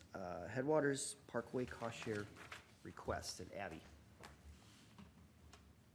Thank you, Mayor Roberts, members of the council. In March, staff had brought to you a request from Headwaters Land Development for the council's consideration of a 50-50 cost share for the extension of Headwaters Parkway that will be extended as part of the Hidden Creek South Plat. At that time, the council elected to transition the conversation into a work session, and at the council's April workshop, council sat down with the developer to talk about the cost share alternatives. The conversation expanded to reduction of roadway and right-of-way widths, and we talked a little bit about alignment. At that time, the council directed staff and the developer to go away and see if we can figure out some sort of resolution that could be amicable to both parties. So we sat down with representatives of Headwaters Land Development a few weeks at least now to talk about these items, and really the highlight of our conversation was focusing on that right-of-way and roadway reduction. At that meeting that we had, we did talk about alignment. Headwaters Land Development is not looking for the city's reconsideration of the alignment. The plat that's being proposed is in alignment with the city's alternative that we've decided for the Parkway. One of the things that the developer had brought with them was a few different alternatives for right-of-way, for a 70-foot right-of-way with a 34 strip street. This is back-to-back. So if we take out a couple feet for those, we'll say 4 feet for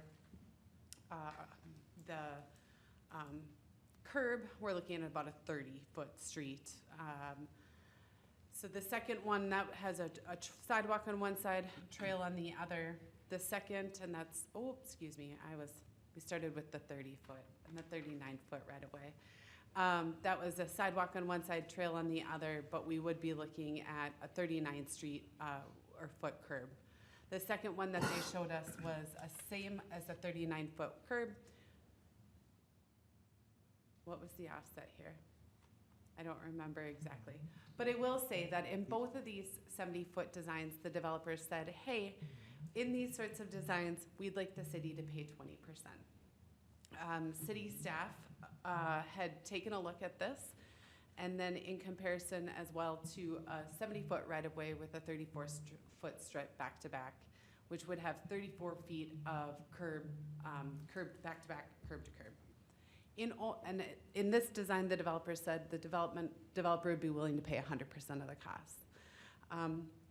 In all three of these, staff identified areas of insufficiency, and they almost all of them surrounded around the pedestrian improvements of having a sidewalk on one side.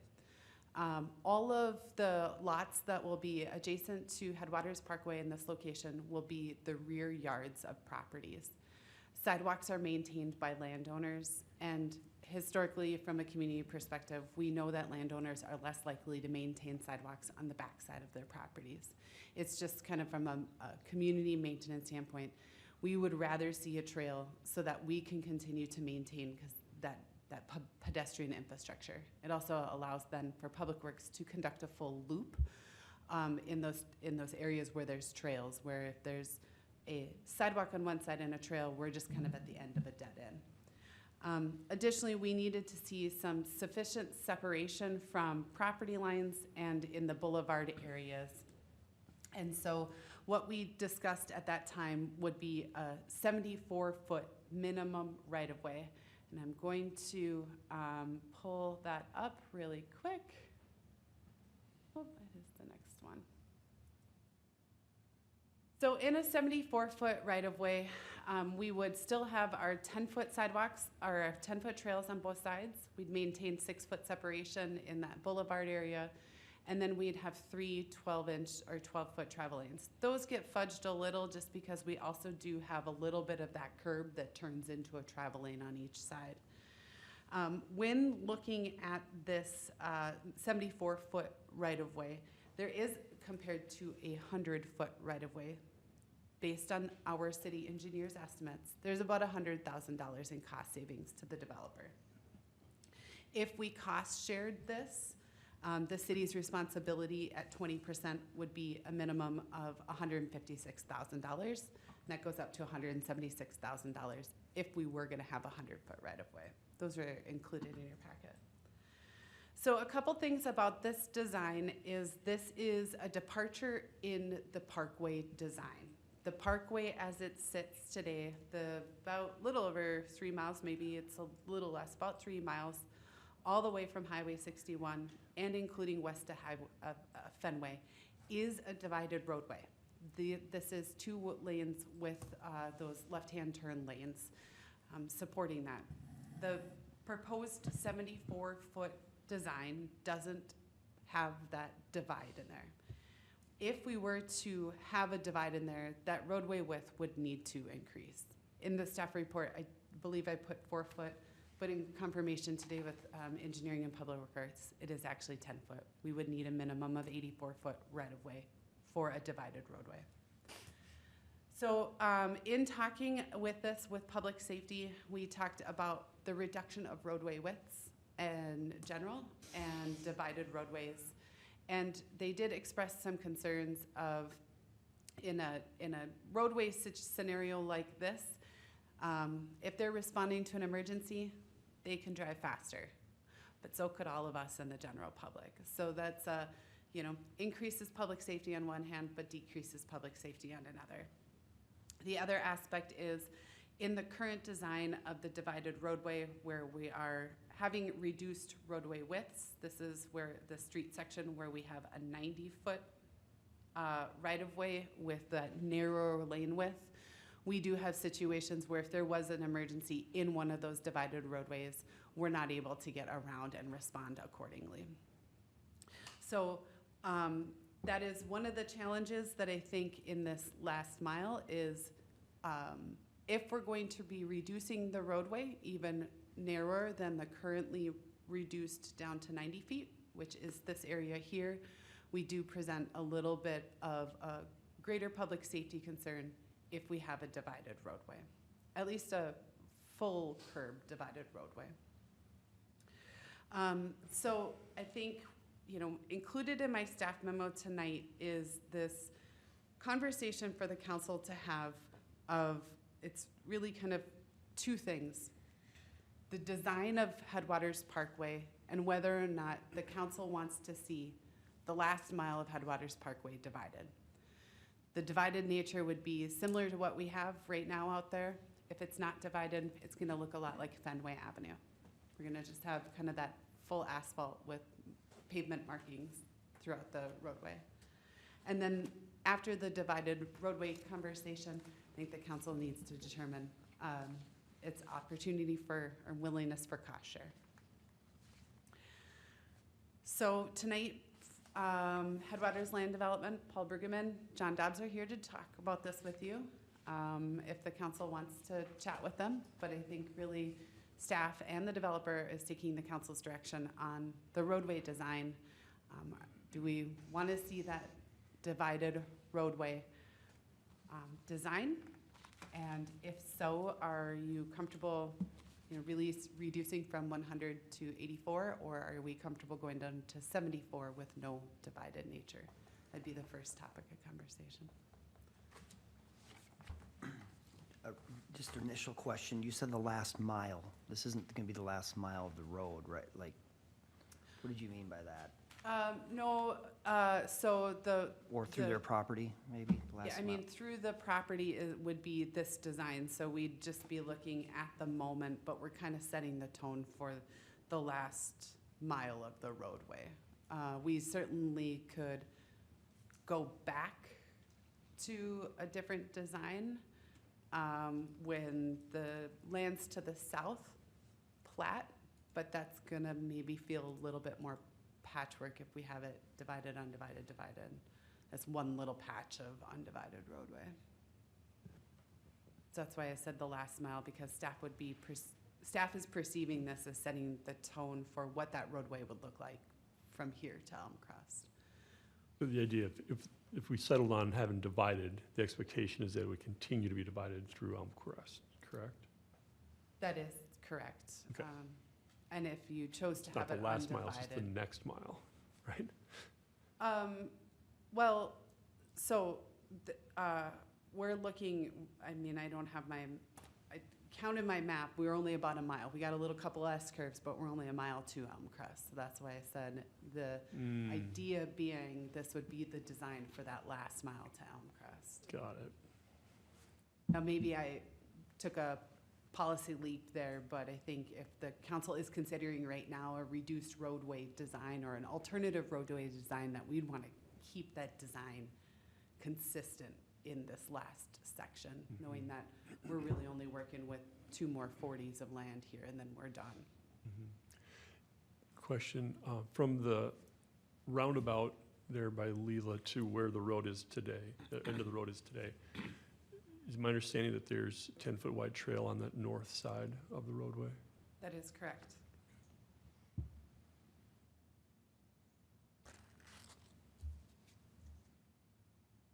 And so, to piggyback off that question then, what's gonna happen once something's gonna have to happen on the south, once the south side develops? Is that? Correct. And that would be sidewalk or trail? We would recommend trail for the long-term maintenance of that, knowing that this would be in the rear yards of properties and unlikely cooperative maintenance by those landowners. It's only a small section that they own both sides. You're developing both sides right now, right? That's, So, any other initial questions? I'm more than, welcome to have the developers come up. Any questions to staff right now? And then if you're open, we'll have either John or Paul. Yeah, just one question for Abby. So at 84, it'll get us our 10 feet on both sides and a 10-foot divided road? Or Ryan, I'm sorry. That's fine, I'm gonna defer to Ryan, because we were crunching some hard numbers right before the meeting. So if, to maintain a divided roadway, parkway, you would need at least 84 feet. 84. But then that still does not allow for a future combination left turn, right turn lane, right? So that's why the 100-foot was being required. So ultimately, if you needed right turn lanes upon everything being built out, or what planning and zoning happens in the area, that's came from those studies that were, completed in the past. Because ultimately, we're connecting to a minor arterial that, or Anoka EDA is leading a corridor study on. EDA. So that's, ultimately why the 100-foot right-of-way was being required.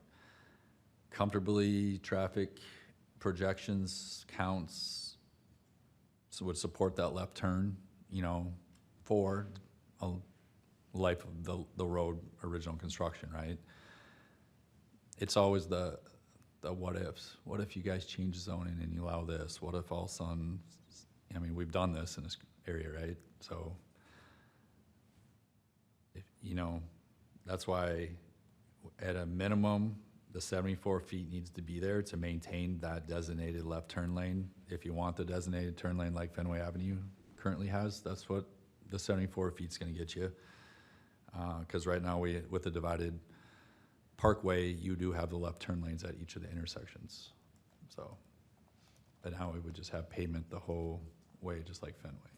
But the 10-foot trail in regards to maintenance, it's the snow plowing maintenance that's being referenced, is now Public Works comes down. There is 10-foot trail all the way from the roundabout at Fenway, or actually there's a 10-foot trail all the way from Highway 61, all the way to the entrance of Hayden Creek, Phase 1, Phase 2, Phase 3, right at English.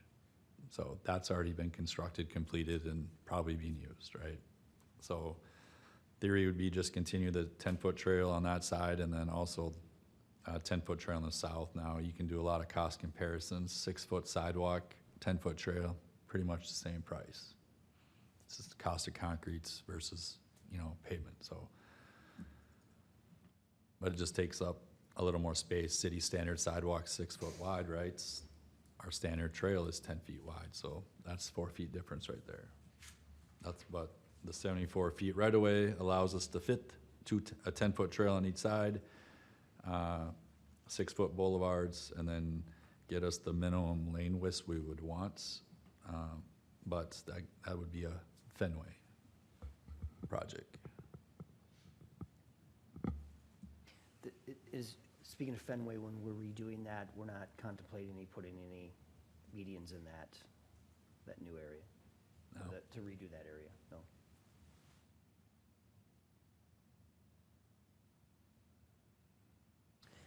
Any other questions, staff? John or Paul, would you like to say a few words? Sure. Mayor, members of the council, I would like to hear your feedback on this. I thought we were actually going back into a work session, not at a city council. At the work session, the direction I heard was you guys, staff and us, get together and come up with a plan. This meets what we heard that the staff said they needed to have and wanted to have on this roadway. And I still believe you only need a 34-foot wide road in this section as depicted in the EDA that was done, or the AUAR that was completed. The drawing shows it, the arrows on the plan shows it. There is nothing more on this that needs to be more than 34 feet. The police chief, everybody's going down Everton right now off of 97 because obviously 97's closed. My father-in-law lives on that road, and the traffic handling it, that's a 34-foot road, curb back to curb, plus with driveways on it. This road's gonna still be a parkway. There's no driveways, there's no parking, and it's a 34-foot wide road. What we're proposing is bigger than that. It gives you your turn lane that Ryan said he had to have, plus the 2 additional drive lanes. So I would like to hear your feedback, if you don't mind, and then be able to comment on that. Thank you.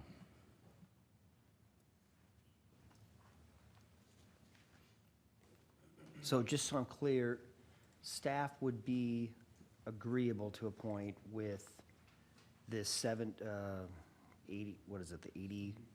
The 74 feet, that's the minimum we would need. I think in just talking with, thinking about that public safety, yes, 74 Okay. feet would be the And that minimum would, we that would need. accommodate trail, sidewalk, all the stuff It on would the side? accommodate the bare minimum of what the city would need through here. It just would change the design And we of would the road. require still trees and some just vegetation along? There would not be trees or vegetation because in the parkway, the trees and vegetation are in the center of the roadway. Well, only the first half, right? Only from. Correct, but there is sufficient enough planting space. Right now, the medians are concrete, but there is sufficient area in those medians that when we redo them, they can be planted. And they were intended to be that way, if I remember right, planted. I believe so. I wasn't here when the city first started moving west of Fenway, but I do think the intention of the Parkway's design was to have the center vegetation. But at the 74, we'd have no median. No, correct. And would we have turn lanes at the 74? We would have one turn lane, that left-hand turn lane, but would not have enough space to accommodate right-hand if we ever needed it. And the turn lane would just be pulling in between the 2 lanes of traffic and taking your risk on turning and not turning. Yeah, correct. I mean, you would paint in turn lanes. To turn so lanes, you'd have right. that, what some refer to as the suicide lane. Yeah. But that is the design. So you think of Fenway Avenue, that's what that would look like, is the kind of just that nature of curb to curb. You just have asphalt with painted lines. So why couldn't we have trees in that green space, that 6-foot turf space, to give it more of that parkway feel and look? Yeah, that's a great question. Those boulevard areas, those 6-foot kind of buffer between the street and the trail are usually where your utilities are located. And so generally speaking, the city hasn't wanted to plant trees in those areas. Generally, they're the first to go when there's utility issues. Then how about the 10-foot on either side of the trail or sidewalk? We only have 1 foot. Those are, the DU that you see Yeah. there is on private property. That's the rear yard of adjacent landowners. It's not an easement, though. Those are rear yard drainage and utility easements, so it is a city easement, but that is gonna be those areas that you're gonna also have then private utilities and storm drain, swales and those sorts of things running through there.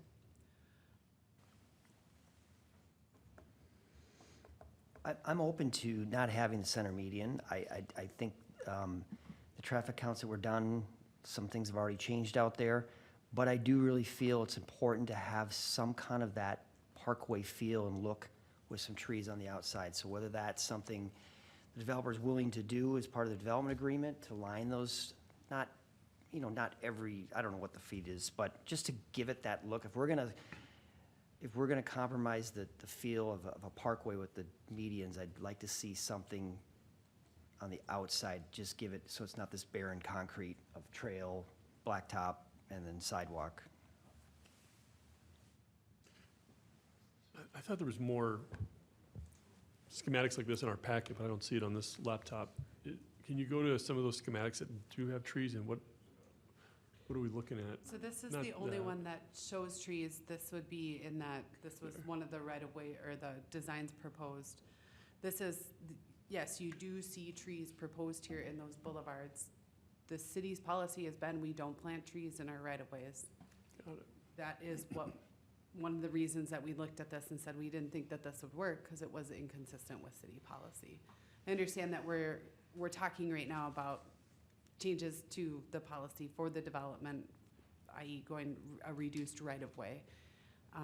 You can make the decision to do this, but this would be inconsistent with any other newer development that we're working on right now. So any tree requirements, or do we have some tree requirements in developments, right? That has to be on private property? Correct, those are all on the private property. So why couldn't we do that here on the backside to require that there's X amount of tree coverage or something on the backsides of those properties to line the street? Sure, I definitely think you could see those. I mean, we'd have to look to see if we could put those in those drainage and utility easements, or they'd have to be kind of out. I don't have the utility plans committed to my memory right now to know. The last thing we don't want to do, though, is we have drainage issues in our neighborhoods, not necessarily in Hidden Creek, but in the Headwaters area, and we wouldn't necessarily want to compromise those future drainage systems by planting trees in them. So I think the direction can be for the developer to work on a landscaping plan that helps create a canopy there the best they can, but I can't necessarily commit that we're going to get that, knowing those drainage utility easement areas may not be suitable for planting.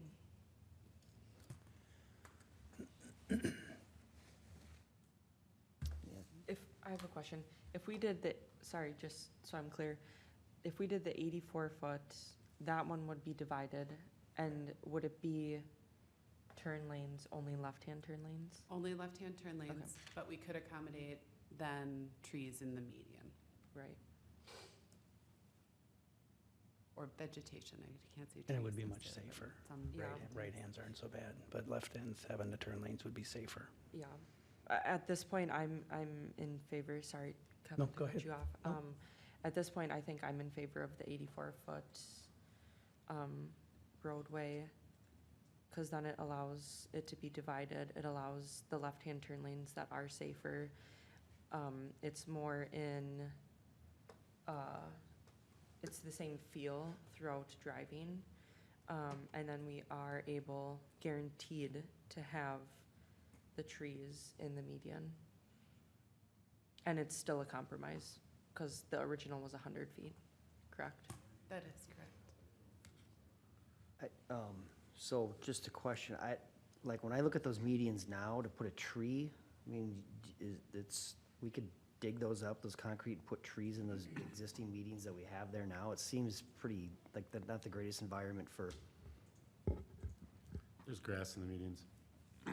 there is now. There's concrete at the bull noses, and then it opens up to grass. That section and the one up closer to the roundabout. And one more. No trees there, right? Currently, there's no trees. There's never a landscape plan for the Parkway. That we were probably gonna make a developer pay for a landscaping plan down that road. But I mean, that's what it was designed to have grass that you could irrigate and put trees in. Just, we've never had that part of it yet. And I think the hardest thing is, we're really trying to envision down the road. I mean, right now, I know there's not a ton of houses on the north side, but there's gonna be a bunch more, and we're gonna have a whole bunch on the south side.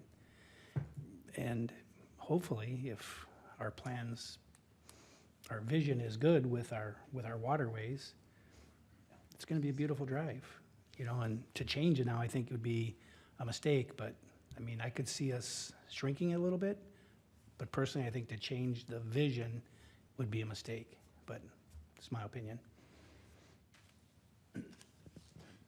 So remind me the width from the roundabout to where we are today. Pardon? What's that width of that road today that's been built out? The right-of-way is 90 feet to where we hit the first Hidden Creek plat, we're expanded to 100. And that's what it is going to where it's built out today. And then it's 100 leading to the new plat line where Hidden Creek South will extend. Sorry to give her, what staff is saying is we could go down to 74. It could not be divided. We could go as minimal as 84 to allow for the division. Just out of curiosity, why did we go down to 90 to Well, the we east? started with 90. I don't know what the reasoning was for that 90 west of the Parkway. I just know that, west of Fenway, I just know that when Hidden Creek came in, the standard at the time was 100 feet, so. Ryan, do you recall it all? I can't remember if we've got the 10-foot addition already or not. Like a 10-foot easement or Yeah. something that accommodated. Abby, can you go back to that 90-foot section, please?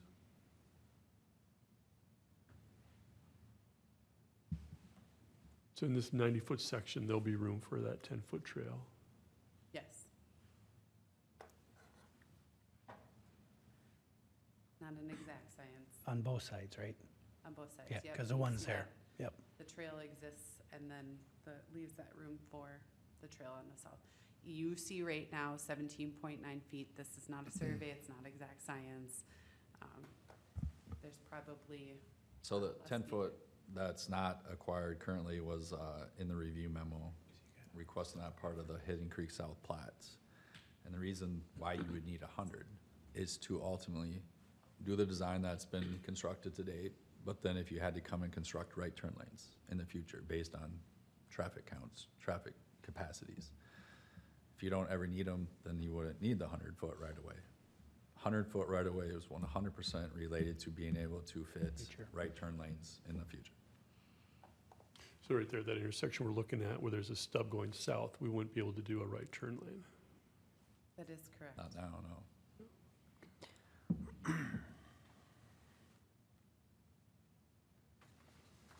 Well, is there anticipation that some of these roads that would go off would serve larger, like, was that an early on compromise that we already made, kind of, is why we didn't require a? I mean, I can't tell you, I wasn't here at the time to know why we compromised from, what that standard was at that time. If it was a 90-foot right-of-way, and then as volumes increase in area, we realized we need 100, we changed that standard. I just don't know. I know that we try to set those standards at a reasonable width to project that future development. You heard conversations, last time about planning studies and land use changes, and there is some merit in considering a potential reduced roadway right-of-way in this area. We do that as a risk. If we do decide to change our mind in the future, we won't be able to accommodate that additional turn lane. So you had a different property owner to the south. I think that's what they were willing to give at the time, and that's what you were able to get, knowing that in the future with additional platting to the south is when you would obtain it through a platting process. So that's, knowing what was going on there, that's my best guess right now. I mean, that was a long time ago. Headwaters Parkway is designated in your comp plan as a major collector. Everton Avenue that was referenced tonight is a minor collector. So two different roads, what we're connecting to. But I think we kind of outlined the who, what, and whatever would be needed if you wanted to do what, or what if you want to maintain a future road like a divided parkway, or what Fenway Avenue would require. So, two good points that both you and Councilmember Miller and Valento made. I think that the left turn lanes are much more important than right turn. I think that's a compromise. As you said, at 84 feet, we get the medians in. It's not exactly what you guys want. It's not exactly what we would want, but it's a good compromise that I think we can work with. It reduces a little bit of price. We get our medians and still get the Parkway piece of it. Again, probably not what you guys want to hear, but that seems like a good compromise. And we've been kind of compromising, you know, it started 190, now 84. I don't know, just my. Yeah, I agree. I think it's important to have the median there, that center median, just have that consistent look, the opportunity for future vegetation. Yeah, I mean, If there was a way that we could accommodate some kind of tree-lined street on the outsides, I'd be less worried about that median. But, you know, I get it with the grading things. We don't know what we're dealing with until we get into it. And so how do you know where you can put a tree? In a lot of cases, it's, and also tree impacts maybe someone's backyard. Go ahead, Paul. I think, I don't know what you have to change as far as your city ordinance, but I think we could put the trees, I think it looks better if the trees are between the back of curb and the sidewalk, than, which you don't have right now anyways on that road that's already been constructed, any trees in the middle. I know it's gonna cost me more trees, but I think it gives you a better effect, a better look if you have trees, you know, staggered on the parkway between the sidewalks and the back of the road, rather than having, well, you don't have any, like I said, but if you're gonna try to put a few in the middle of that center median that is 6 feet wide, I think it would be way more attractive to have, you know, trees, I don't know, every 75 feet, or, and there, actually they'd be 37.5 feet apart, right? You have one here and another 75 and one on the other side that's in between them. Paul, are you describing what's up on the screen right now that you submitted? Yeah, kinda like that, yep. And then we'd have to figure out a way or a place to run the utilities. And I'm sure, I guess, I think we can do that. And then we can do all that still within that 74-foot road right away. The direction was to try to come up something that would meet what Ryan, I believe, needed as a safety. His big concern when we met was that we had the left turn lanes. We're providing the left turn lanes to satisfy that. I guess I just would really encourage you reconsidering that we do this 74-foot road and we do something with the trees. I think it would be a better, more, you know, just a better looking development rather than a few trees down through the center. Okay? Well, Abby, correct me if I'm wrong, but as we develop these properties out, the developers and our plans are gonna call for trees on the backside of those lots along the parkway. Aren't we gonna be looking at that from the developers as they build those out of the homeowners?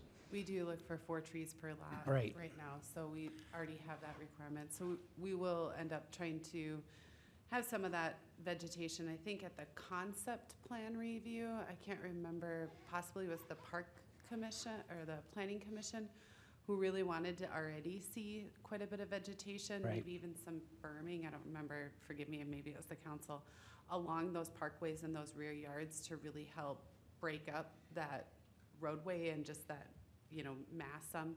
I think there was just concern about the future of just having 6-foot fences all along those property lines and that tunneling effect you can have. And so that was some of the early direction. I would have to pull the landscape plan to kind of see how that necessarily fits with this whole thing. But Yeah, I yes, remember- I 4 remember I'm- trees per lot is a minimum requirement. Right, and I remember on planning, it come up and they were proposing fences and we said, no way, we want trees. So there would be trees in the green spaces outside of the bike trails, down both sides, and then there would be trees down the median, was what the vision was.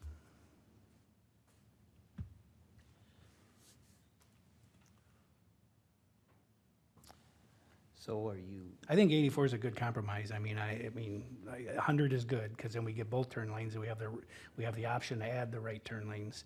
But I think 84 is a good compromise, because we at least get the left turn lanes.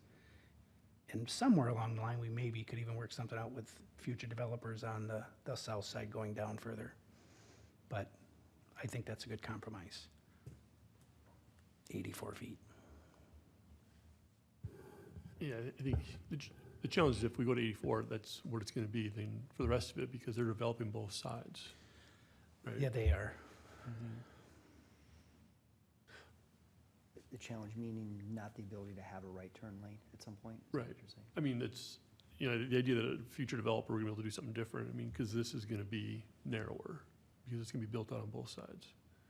Or right, to Ryan's point, closer to Fenway, where it's 90 feet, well, nothing's developed, you can pick up that extra 10 in the future. Right. And potentially, as we go further down the path towards Elmcrest? Elmcrest, yes, sorry. That was on the tip of my tongue. I mean, it started a little bit narrower, and then it got wider. Going back a little bit narrower, I don't think it would be even noticeable, really. I mean, I do agree, you know, I'd be fine with 84, have those center medians. I do agree with Paul, I'd rather, if it's possible, to have trees on the outside. You know, there's a way to see that come about. But I mean, if we go to 84, it's what it's gonna be for the rest of the way. And maybe that's okay that we don't have the right turn lanes, because arguably at that point, actually, it's probably just the opposite. It's probably where we're gonna have most of your traffic, right? I mean, it's just coming through.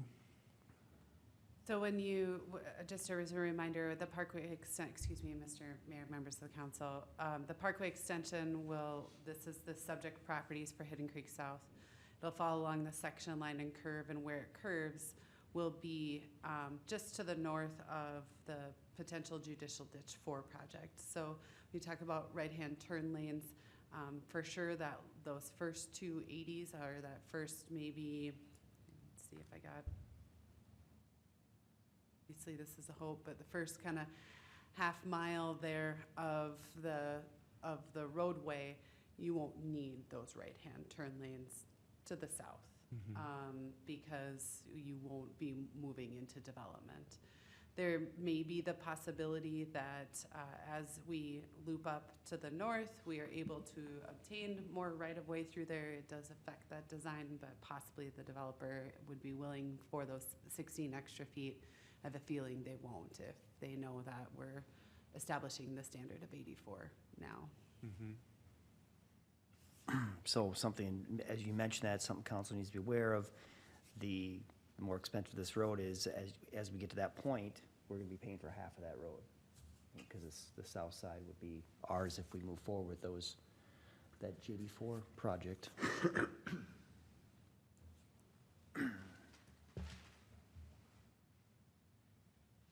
Well, I think that's the comfort level at this point. So what I'm hearing is, all of you say the 84, I've heard all of you say the 84-foot is a good compromise between what the developers proposed and the city's required of 100 feet. I've heard a couple of you say you want to continue to maintain that center line, and I've heard a couple of you say you'd like to see maybe trees on the backsides. I think the only thing is gonna be are we committed to 84? Because I think if we're committed to 84, we're committed to a center median. Yeah, Yeah, it's the reason to go to 84. perfect. And then I think the only other item for discussion is the actual request for a cost share. Initially, it was 50-50. The developer was asking for, when they were proposing a 70-foot right-of-way with a 34-foot street back-to-back, they were saying they would pay the whole thing. Otherwise, 74 feet with 39 street back-to-back would be 20% cost share. Haven't looked at the numbers since, just with an 84-foot right-of-way, but splitting the difference between 156 and 176, maybe we could say it'd be about 166,000 a city cost share for the roadway. Currently, the city's development code indicates the developers pay for the entire improvements that they need as part of their plat. We've shared that also the assessment agreement, which says the same thing. And so the last question for the council is whether or not you'd entertain a cost share on this development. Well, I would say no, but Abby, a couple questions. Originally, when the plat was filed for them to start building, what was the width of the road that was showed? 100, of the width of the road, I'd Parkway. have to go back and double check, but the right of way was 100 feet. We have a 100 feet, plat okay. showing So going in, they knew what that was gonna be. Okay, so I think we made a good compromise to bring it down to 84 feet. They want to do 70 feet. So the difference between 70 and 84 can't be, even at 20%, it can't be that much money, $160,000 that we would pay. Well, it was the initial request was 50/50. Right, but again, we don't have to do anything. No. Right, what's the overall cost difference? Did we ever get that number? From The overall cost. from 100 difference, feet to going down to 84 feet Not for 84, because we just thought of that Okay, on the so fly. but- So I know but- 100 to 74. was, Give me just a second. That's included in your packet. Page 99 of the packet. when I subtracted it, 884, 781 cost, it's 102,377. Am I missing some numbers? So if I'm looking at the 100-foot road design, total estimate cost 884,000, and then I'm looking at the estimated road design 74, it's 781,000? Isn't the difference between 74 and 80 only 102,000? That is correct. Okay, so if it was 84, even that, 102,000, he's asking for us to pay 20% of the total cost. Why would we do that? That's what my question is. Why wouldn't we pay, if we're gonna pay anything, pay a percentage of the difference of what it was gonna cost him and what we're agreeing to do, if we're gonna do anything? I'm just throwing it out there, I don't know. Yeah, a So can I rhetorical. just ask a It's clarifying rhetorical, I question? guess. Are you suggesting that we would cost share the difference of reduced? I'm not suggesting that we cost share anything, but Oh, that would be my question is, we should only cost share if we decide to do it on the difference. I'm trying to just, Yeah. clarification there Yep. is. Yes, is I'm the sorry. difference between the 884, 781, 102, the difference. Correct, The potential of cost sharing would only be that portion. correct. That's what, if I were gonna cost share in something, it would be only on what's costing them extra. Go ahead, John. With respect, I believe, and Abby can correct me if I'm wrong, my name's John Dobbs. The original proposal, we did put a 100-foot right-of-way in the standard Headwaters Parkway width, and we asked for 1/3 of that to be paid for by the city. And the rationale for why we did that, and what I discussed, I believe, with the planning commission, was that the width of the road and the width of the right-of-way and all the extra costs associated with it would be more than 33% above a standard 34-foot wide collector street. So that's how we proposed it when we submitted. I believe that was in the written narrative. We asked for a third back in our proposal originally. Correct? I'd have to go back. I know the most recent one was 20% on a couple of the designs.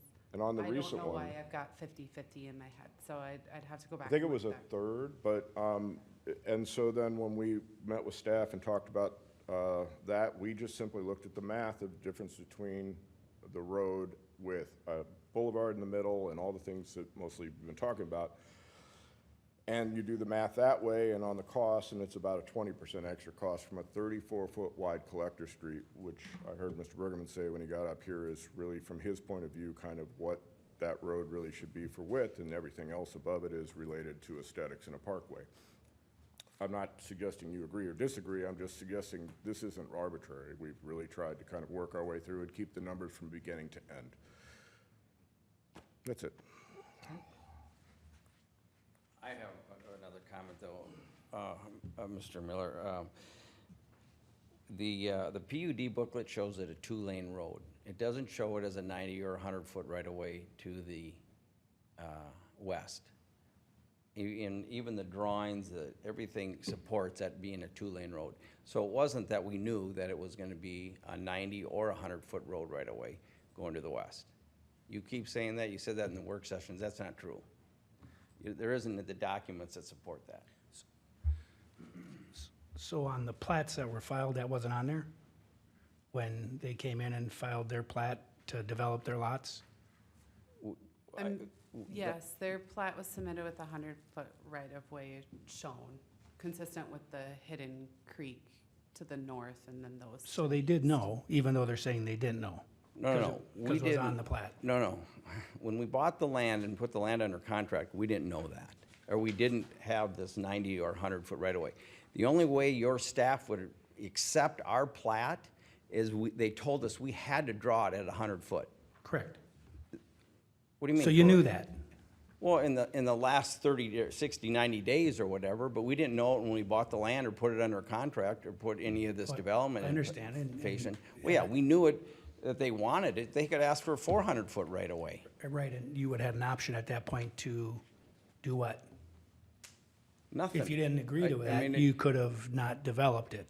Well, and I still cannot develop it. Right. Right. But you This is- agreed to go ahead This is so with, arbitrary that this road design is what it is, and we tried to lay that out, but apparently it didn't work when no, we Mr. had the work Bergerman, we session. understand that you don't agree with it, but our city has a vision of what we want to do with that road.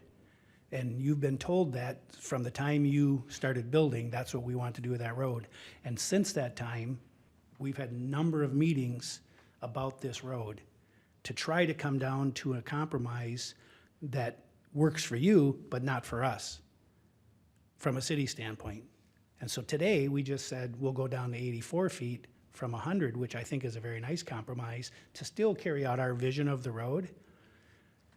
What we have to decide now is, do we want to cost share in that, which we've never done before, because developers, those things are part of the plats when you apply to develop your land. But you do cost share in any oversizing of utilities that go into the streets and the roads. So why wouldn't you cost share for the oversizing roads? What's the difference? Have we done that where we've cost share with the utilities? And with utilities, you do sewer and water. If I tell them they need to put in a 12-inch pipe and their development only needed a 10 or 8, they would get credit back from that 12-inch. But that's Right. part of your development fees through your sanitary sewer area charges and your water system area charges. That's how that's mechanism is triggered. But not on the actual cost of the road construction. The city has never done anything on streets. Yeah, no. In the 12 and a half years that I was on planning, we never did it once. I mean, I don't think council ever did it. And I'm not trying to be a real jerk here, but we are trying to compromise. But you're asking for us to pay a lot of money. That's really not our cost. Well, we could argue that. You're asking me to pay a lot of money to put in a road that you guys want that's way beyond what is needed for our traffic that our site is gonna develop, or gonna add to. And again, you're thinking about one project. We're thinking about multiple projects down the road, whether you do them or somebody else does them. And I understand that, but the traffic and. I understand your we- opinion. Yeah. We disagree. So I think they always say a good deal is when both sides aren't 100% happy. I think that's what we struck here. I don't think staff and some council are 100% happy going down to 84 from 100, and obviously you guys aren't. On the cost share part, we've not done that. I reached out to Fran Miron, the mayor of Hugo at the time, when they did Onika Parkway, which is a very massive parkway. It was fully developer paid. And so we don't have the money, to be quite honest with you, to do that. That's not something we had. It's not in our CIP. We've got roads that are falling apart that we need to be putting money and infrastructure into those roads. And so I would be, with going down to this compromise, I'd be against any cost share on this project. I'm against Costshare as well. So, Right, so I think I have enough direction at least to continue to work with the developer on, they want to keep their preliminary plat moving forward. with regard to the Costshare and the size of the road. And then if there's anything else relating to this that the council thinks of, if you direct staff at a later point, I'd appreciate it. All right, thank you. Next item, ordinance. Thank you. Ordinance revision, airport membership, commission membership, I would assume. Thank you, Mr. Mayor. Again, at our airport commission meeting last week, the commission did do a preliminary review of an amendment to chapter 31 of the city's code related to airport commission membership and officer elections. That proposed amendment would eliminate the position of the secretary and retain only the chair and the vice chair position. It would also modify the election process so that the officer elections would happen following a change in commission membership rather than on an annual basis. The commission did believe that these changes would provide greater continuity in leadership and reduce administrative burden to that commission. In addition, though, the commission has asked the council to consider whether non-resident hangar owners should be eligible to serve on the commission. Under the current ordinance, only commission members, the only folks who are allowed to serve on that commission must be city residents. I did take a look at several other cities. Marshall, Minnesota, their city allows up to 25% of their airport commission to be non-residents. Maple Lake, Minnesota, 3 airport leaseholders are allowed to serve on the commission. In Pine River, which is a regional airport, the commission must consist of at least 2 licensed pilots, regardless of residency. In Wilmer, their airport commission must be all city residents. So I'm seeking some discussion from council and direction on the proposed ordinance amendment, specifically related to the question of non-resident eligibility. Interesting. So if you would mention, we do have one individual that was on that has moved to another city, so we do have an opening, and that kind of what started this conversation a little bit. That's correct. Thank you. Yes, Mayor. How many of the current commission members are airport hangar owners? That would be 3 of the current commissioners, of which there are now 4. So one of our commissioners is a non-airport operator or hangar owner. Is Commissioner Munson? I didn't think he had. Oh, you're correct. He does not have a hangar. He is a pilot, though, Yeah, and a resident of the city. So it's 2 and 2, I guess, right now, is the makeup. Yeah, I guess I'm not opposed to the idea of allowing non-residents if they have a stake in the city through the airport. I do like the idea of then also updating that mix so that it's not all airport owners out there. That there's some, maybe some variation. I think that could be problematic. So that was my desire when when appointing these people, or suggesting to appoint, was just it was very heavy airport hangar owner, and I think that some of those decisions were based on that. And honestly, I still struggle with the whole idea of having people who are directly impacted in a potentially positive way, even making recommendations. I mean, at one point, we had a council member who was also a property owner making decisions on both, and we've gotten away from that. And so you kind of set them up to fail. I mean, all of us, when we are elected, we have to state other properties that we own in the city other than our own residents. And so, but yet they're able to do that and have been able to do that. On the flip side, we've got some very smart professional pilots that could bring a lot of knowledge to that commission. And so that's where I'm conflicted. And then what does that do? Do we allow a planning commission member to be, because they own a piece of commercial property in the city, but they don't actually live in the city? Is that a way to open that up so that it's not resident only? I don't know. And the other thought was, can you make this more of an advisory? Well, they are advisory, but maybe take the term commission out of there to keep it so it's not the same as a park commission.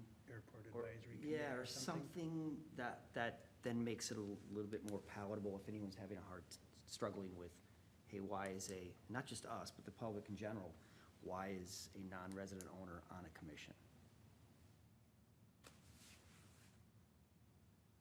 Just throwing it out. Yeah, I like it.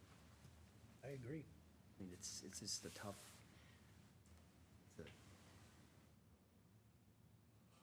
So I think maybe one way would be to solicit this opening, and see if we get if it gets to the point where we don't have residents that are willing to serve, then we're kind of forced to have that outside. Well, remind me of the makeup and what are the number of seats? There's 5 seats on the commission, and then the 1 non-voting advisory member from the council. And right now, there's an opening, it's 2 airport hangar owners and 2 non-owners, That's correct. and what, 3 pilots currently, at least? Yes. Yes.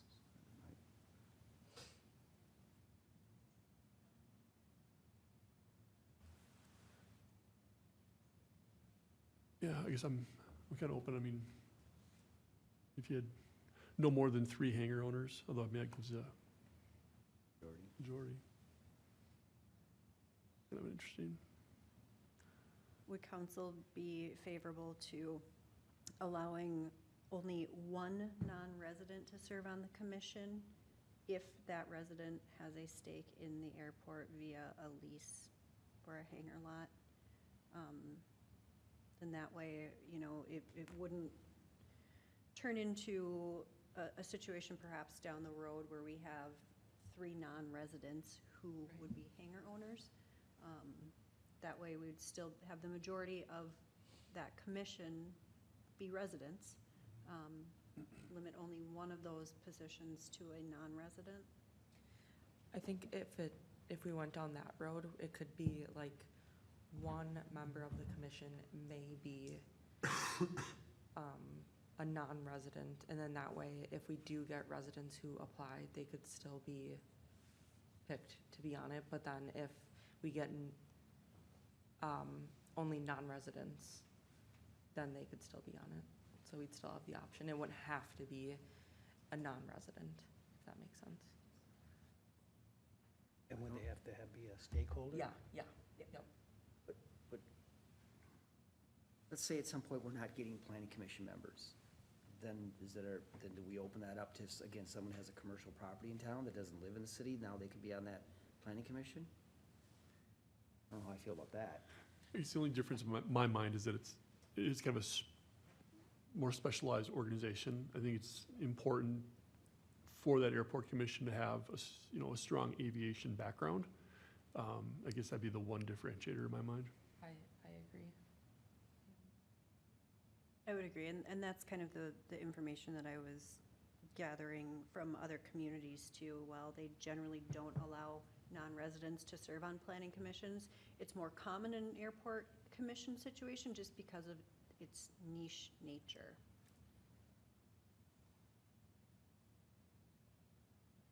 Right, well, yeah, I guess that's the majority, that's the feeling, we could put it out there, and there might be a resident that applies, and that might end up being, the person that we appoint too, so. Correct.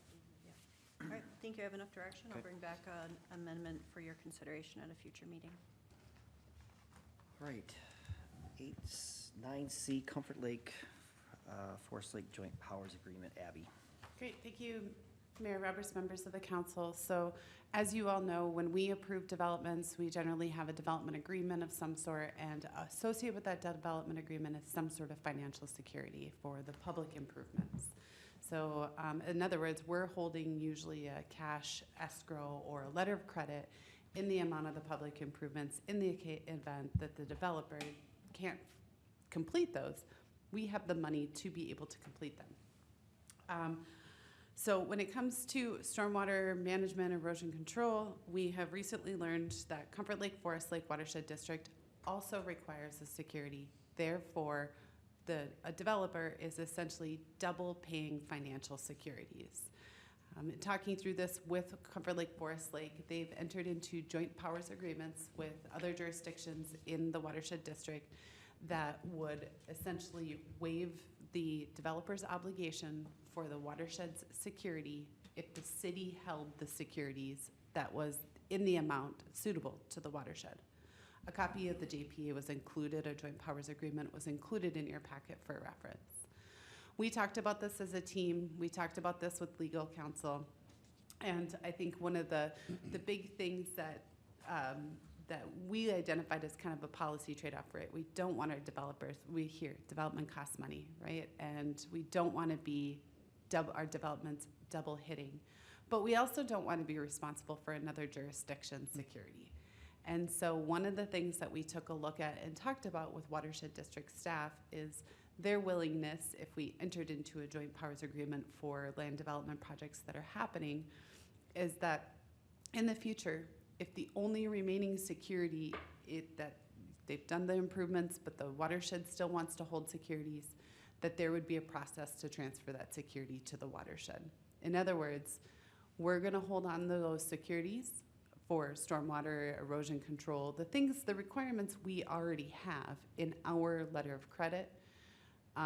But in the event that all we're doing is holding it for minor things or items that the watershed is struggling with, then we would transfer that over. So included in your packet was a little bit of an analysis of kind of saying, we've got a policy trade-off here. We don't want to double ding developers, but yet at the same time, we don't want to be responsible for another jurisdiction's requirements. We're not really being responsible for another jurisdiction's requirements. We're holding money for the securities, for the public improvements that we're going to own in the future. And we do think that this is a really good opportunity to help reduce development costs in Forest Lake.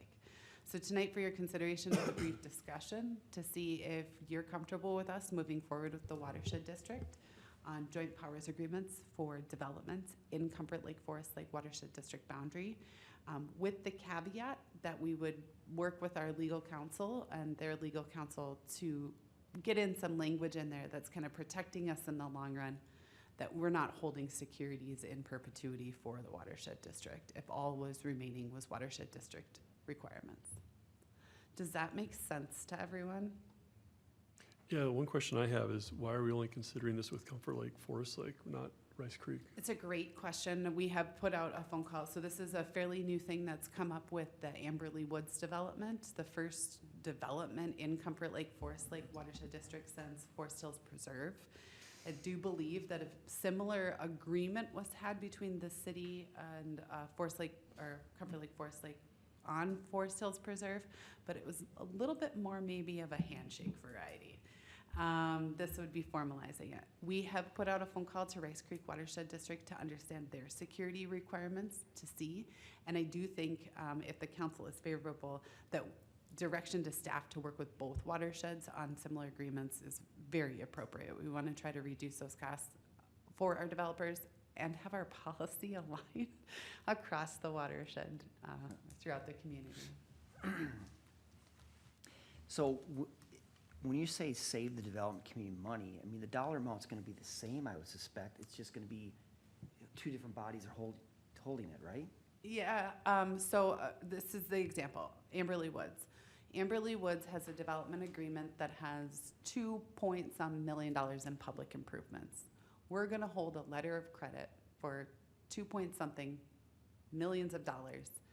And of that $2 million, about $500,000 is specific to stormwater, grading, erosion control. The Watershed District would also require a letter of credit for that $500,000. So now the developer has to have two letters of credit, one of 2 point something for the city and this 500,000. What we are proposing through the JPA is that the Comfort Lake Forest Lake Watershed letter of credit would go away because they're acknowledging our letter of credit is meeting their requirements. Ryan has been working through those overlaps. It's not like their letter of credit is asking to cover items that are in excess, above and beyond what the city's requirements are. Does that make sense? They're actually not even requiring financials to cover a lot of things I think they would want. Yeah, so I have their breakout. I'm trying to get a meeting scheduled with their side.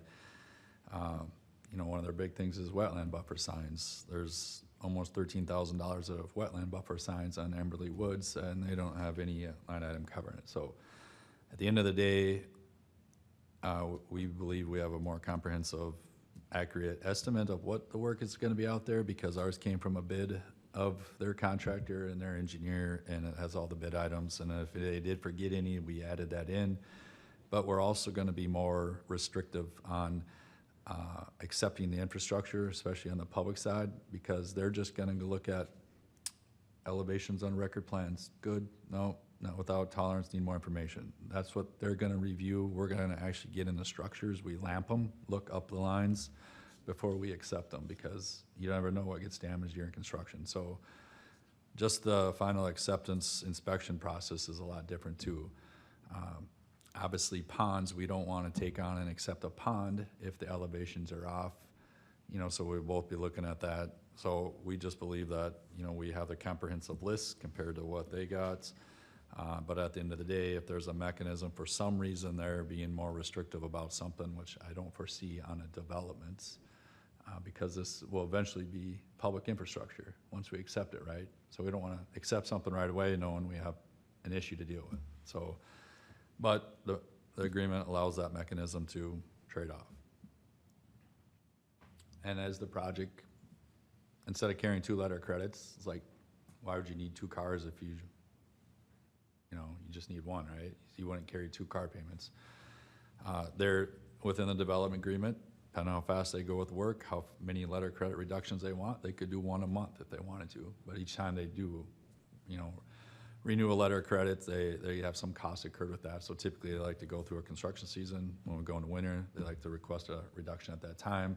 So all the work that's been completed in accordance with the plans and specifications, you know, we'll look at what amount could be lowered then, and they can go into the next year with a much lower letter credits.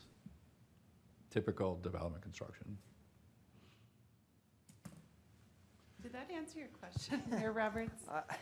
I think it's been clear that we are not in agreement with a lot of the requirements. Staff, but yet we're gonna get tied closer to them by holding a letter of credit for them on requirements that maybe we don't think Rice Creek is doing. Yeah. Correct? And so I struggle with that. I can Because the understand. perception and reality is that Forest Lake's hard to work with in the developed community, and a lot of it has to do because of this watershed, not that watershed down there, but the one to the north. And so I'm challenged to being more cooperative with them, I'll be honest with you, until we have we talked about going back with their rules and regulations and pushing back on that. Where are we at with that? Has there been some openness to do that or not? We have met with them. We met a month ago, maybe, staff. Ryan, Dave, and I met with their staff. And they were gonna meet with a bunch of other agencies too. Yeah, so we were the first community that they sat down with, and then they were going to be working with the other jurisdictions and then reaching out to the public. I don't think that they had any anticipation for rule changes until midsummer, fall, maybe even. Yep, but we brought real life examples Yep. of, you know, Ingersoll, that development, how that would not have triggered a permit from Rice Creek. We brought that in writing documentation to the meeting. Talked about some of the exemptions that are in Rice Creek that they don't have, and you just simply would have these 2 exemptions. It would save a lot of the conversations that are ongoing. So I definitely think we made some headway. I do anticipate some of this being changed. They specifically said they're gonna change the Ingersoll situation. Yeah, I think we had maybe 6 items, and I want to say that they, 5 out of the 6, they're like, we're going to look into this. We anticipate changes. I can't recall what that other one was. I would like to just reiterate that this isn't necessarily doing a favor to the watershed. They might be saved for some administrative oversight of letters of credits, and this is really truly is a dollars and cents for our developers. The $2 million that the city is holding includes the $500,000 that the watershed district would require. If we wouldn't consider this, the developer is going to have $2.5 million, $2 million with the city, $500,000 with the watershed. And we've heard from developers that they're not happy about that. Yes, this came directly from Twin City Land Development with Amberley Woods. And because we haven't done a development project while I've been here, it was just something that has come up, and we're like, wow, yes, this is worth a policy conversation with our elected officials. I understand that it could be perceived as helping out the Comfort Lake, Forest Lake watershed district, but I don't want to say we'd be better at managing that development project and those funds, but we do have. I will. Thank you. Thank you. I think that we have strong administrative oversight in our development projects, and I think that we would make sure that those securities were held in place as long as we needed to, but not a day longer if all that it was being required was for the watershed. Yeah, I guess personally, I wish that somebody from the watershed district would have been here this evening. I would have loved to have heard from them as to even frankly why they're requiring developers to hold letters of credit for things that we already require in our policy around new development. So that's pretty disappointing, but I hear what Abby's saying, that this isn't a favor for them, it's for our development community, and we do want to be more supportive of our developers where we can be, and so I think it only makes sense to do. But again, I'm pretty disappointed that they weren't here. I will note in their defense, we didn't, we just threw this on at the 10th hour because we felt like it was important to keep Amberley Woods moving forward. Fair enough. So that's kind of what we're up against right now, is making a decision to accommodate that development there. Yeah, they're aware of the current policy. They were aware that we were going to have these conversations, but they are aware that their requirement would be for the 2 letters of credit if the city isn't ready to move forward with an agreement with the watershed. And I'm fully prepared to have that conversation with both the watershed and the developer. It would be our hope that we would continue these conversations, though, because we start looking at developments. I was going to run through the list, but really 1, 2, 3, we've got 3 or 4 developments coming down the pike that are all in Comfort Lake, Forest Lake. And it just seems like a lot of excess costs for the development community.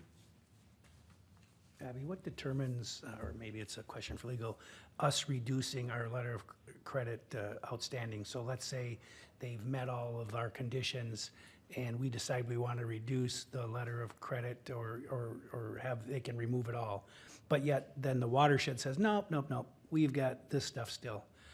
Where do we sit in that position, and where does that, I mean? Great question. Yep. So we reduce letters of credit, but we always hold money for warranty. So we usually will have a 2-year warranty period, but those are mostly on our major infrastructure. That 2-year warranty period may or may not be holding for the watershed.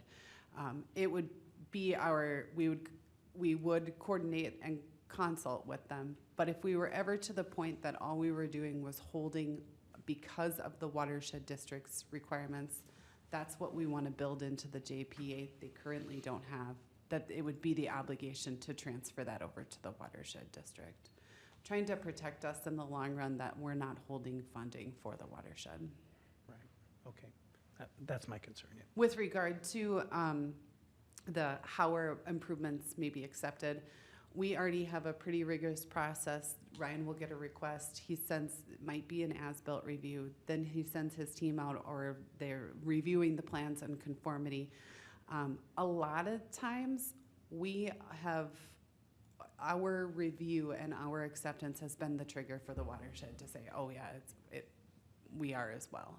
There have been very few circumstances that since I've been here where we have a project that is closing out, but the watershed still has ongoing issues. $13,000 for wetland buffer signs? Let's be clear why the expense is so much for the development. It's the requirements of that watershed. There probably isn't anything in place on the Rice Creek side of things because they're not so over the top. I'm just speculating there, but $13,000 for wetland buffer signs. Affordable housing. Affordable housing, yeah. So I would rather, whatever the council's direction is, I'm against moving forward with them on this thing.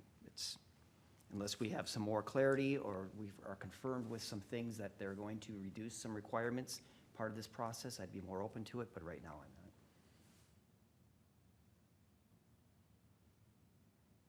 But I'm just one, so you guys. I can appreciate your comments, but, think about it from the perspective of the developer. I'm grateful that staff has a working relationship with them, and I think if we can save the developers some money, it's a positive in the long run. I agree. Yeah, I think it's best to try to get along with them. I mean, I know it's difficult, but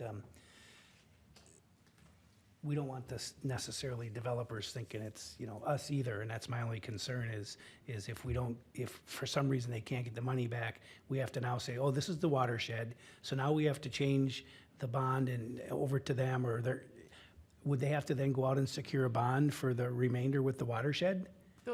That's stuff we still need to work through with legal. Right. What we're hoping for is there can be a mechanism in the joint powers agreement and also with the developer that requires that transfer. I don't know what that looks like right now.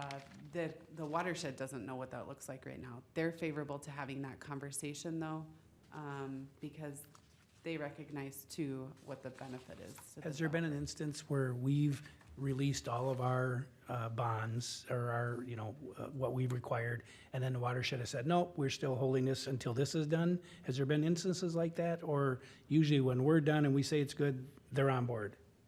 Predominantly when we say we're done, but we have a couple of outstanding on, like Mr. Car Wash, Yep. I know. Site redevelopment or development, there's times we're done and we've closed the project out and they still might have some outstanding things that they were working through.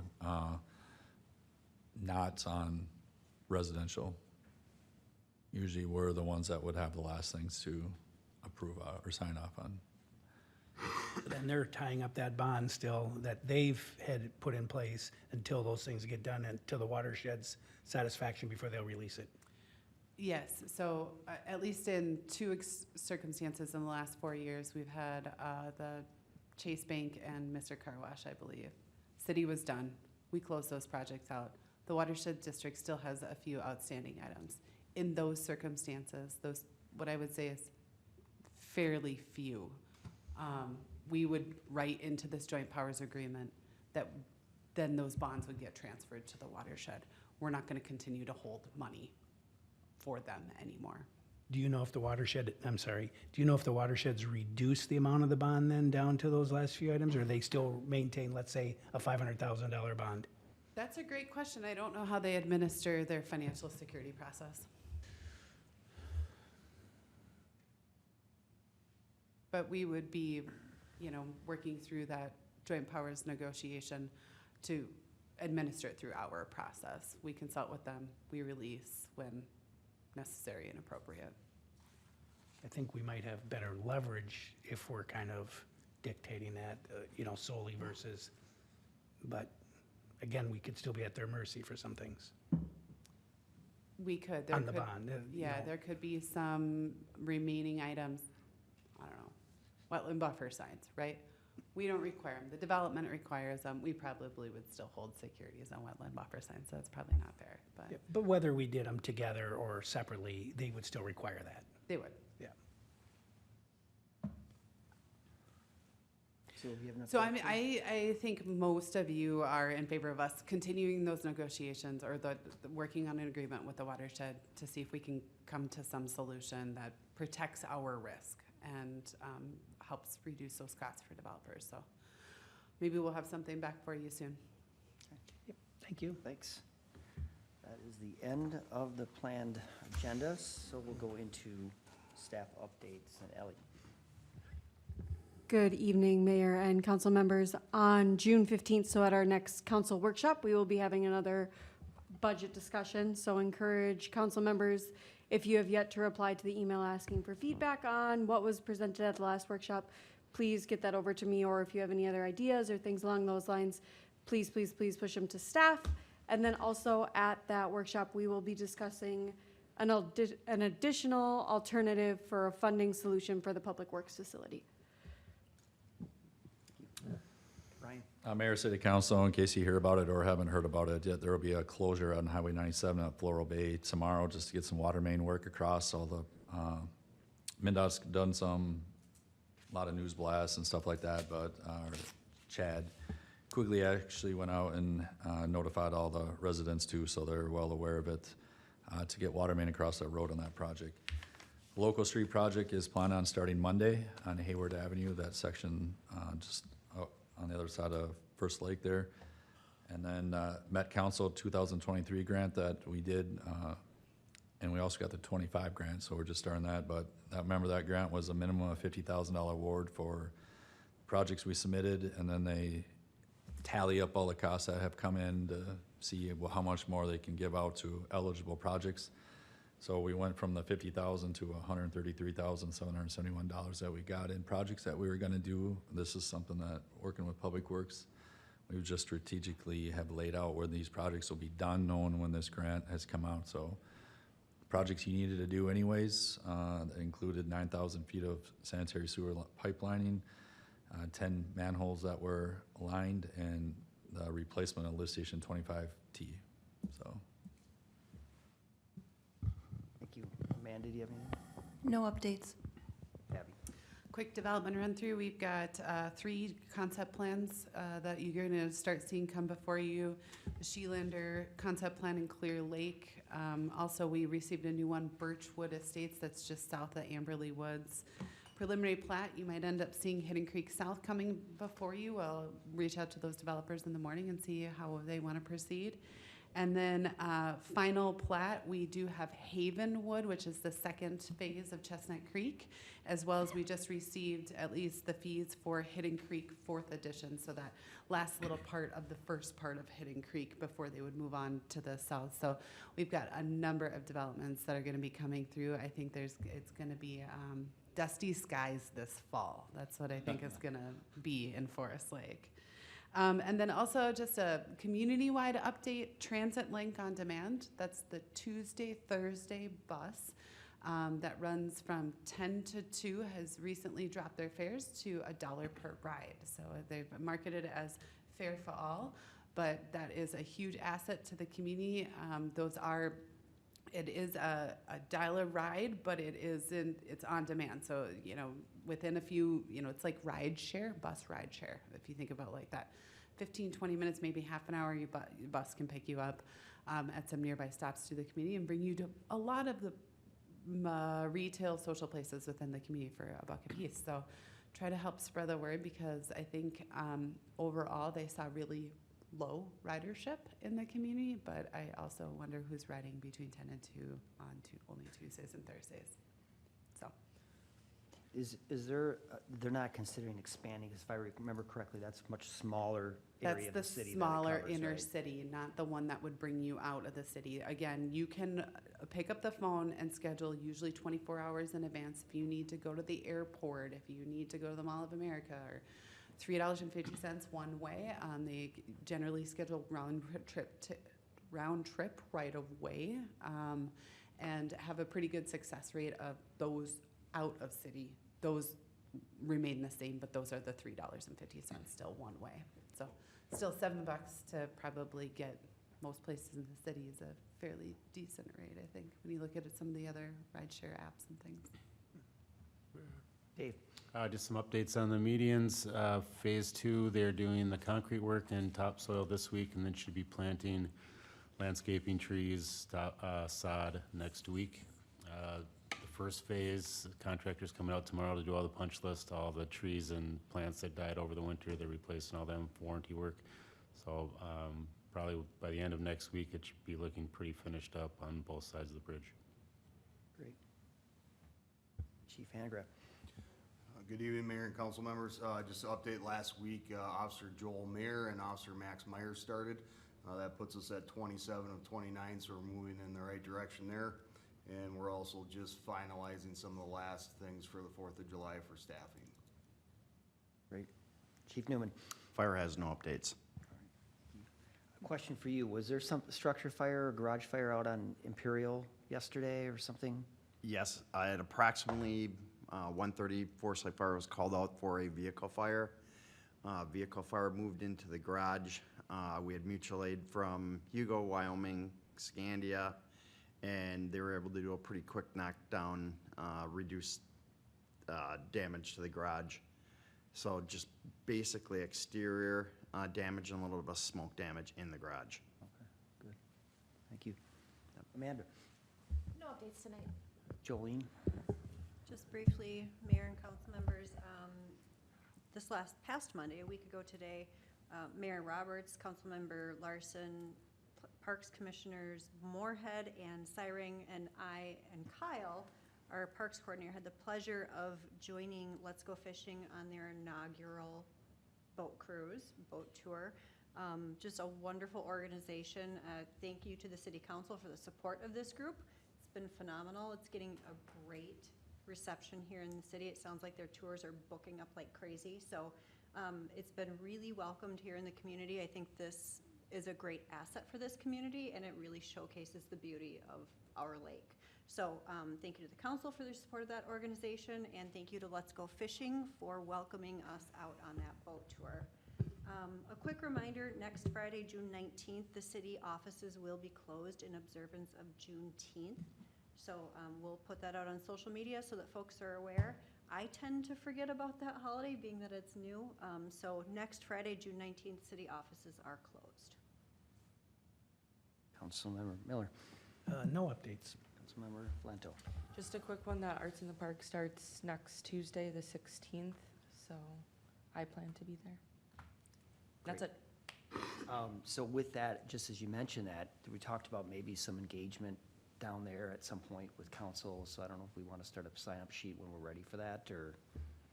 I would, yeah, if council members want to reach out to me and let me know what days you're available. I know we've got Councilmember Erickson booked up for the 23rd. 23rd, yep. And that's the only one we've received confirmation that was available to take a day yet. We've got plenty of other opportunities, Okay. 10 other opportunities. So just let Kyle and I know and we'll get you scheduled. Okay. Councilmember Erickson. No updates tonight. I have nothing either, and so thanks everyone for tonight, and is someone willing to put us into closed session?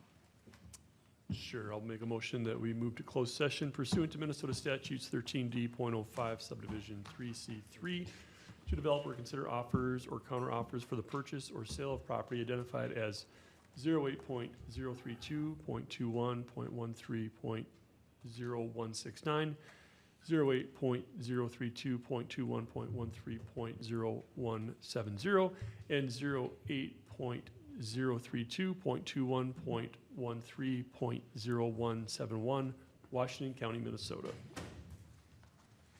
I'll second. All right, motion second. Any further discussion? All in favor? Aye. Aye. Opposed? We're in closed session. Thanks, everyone.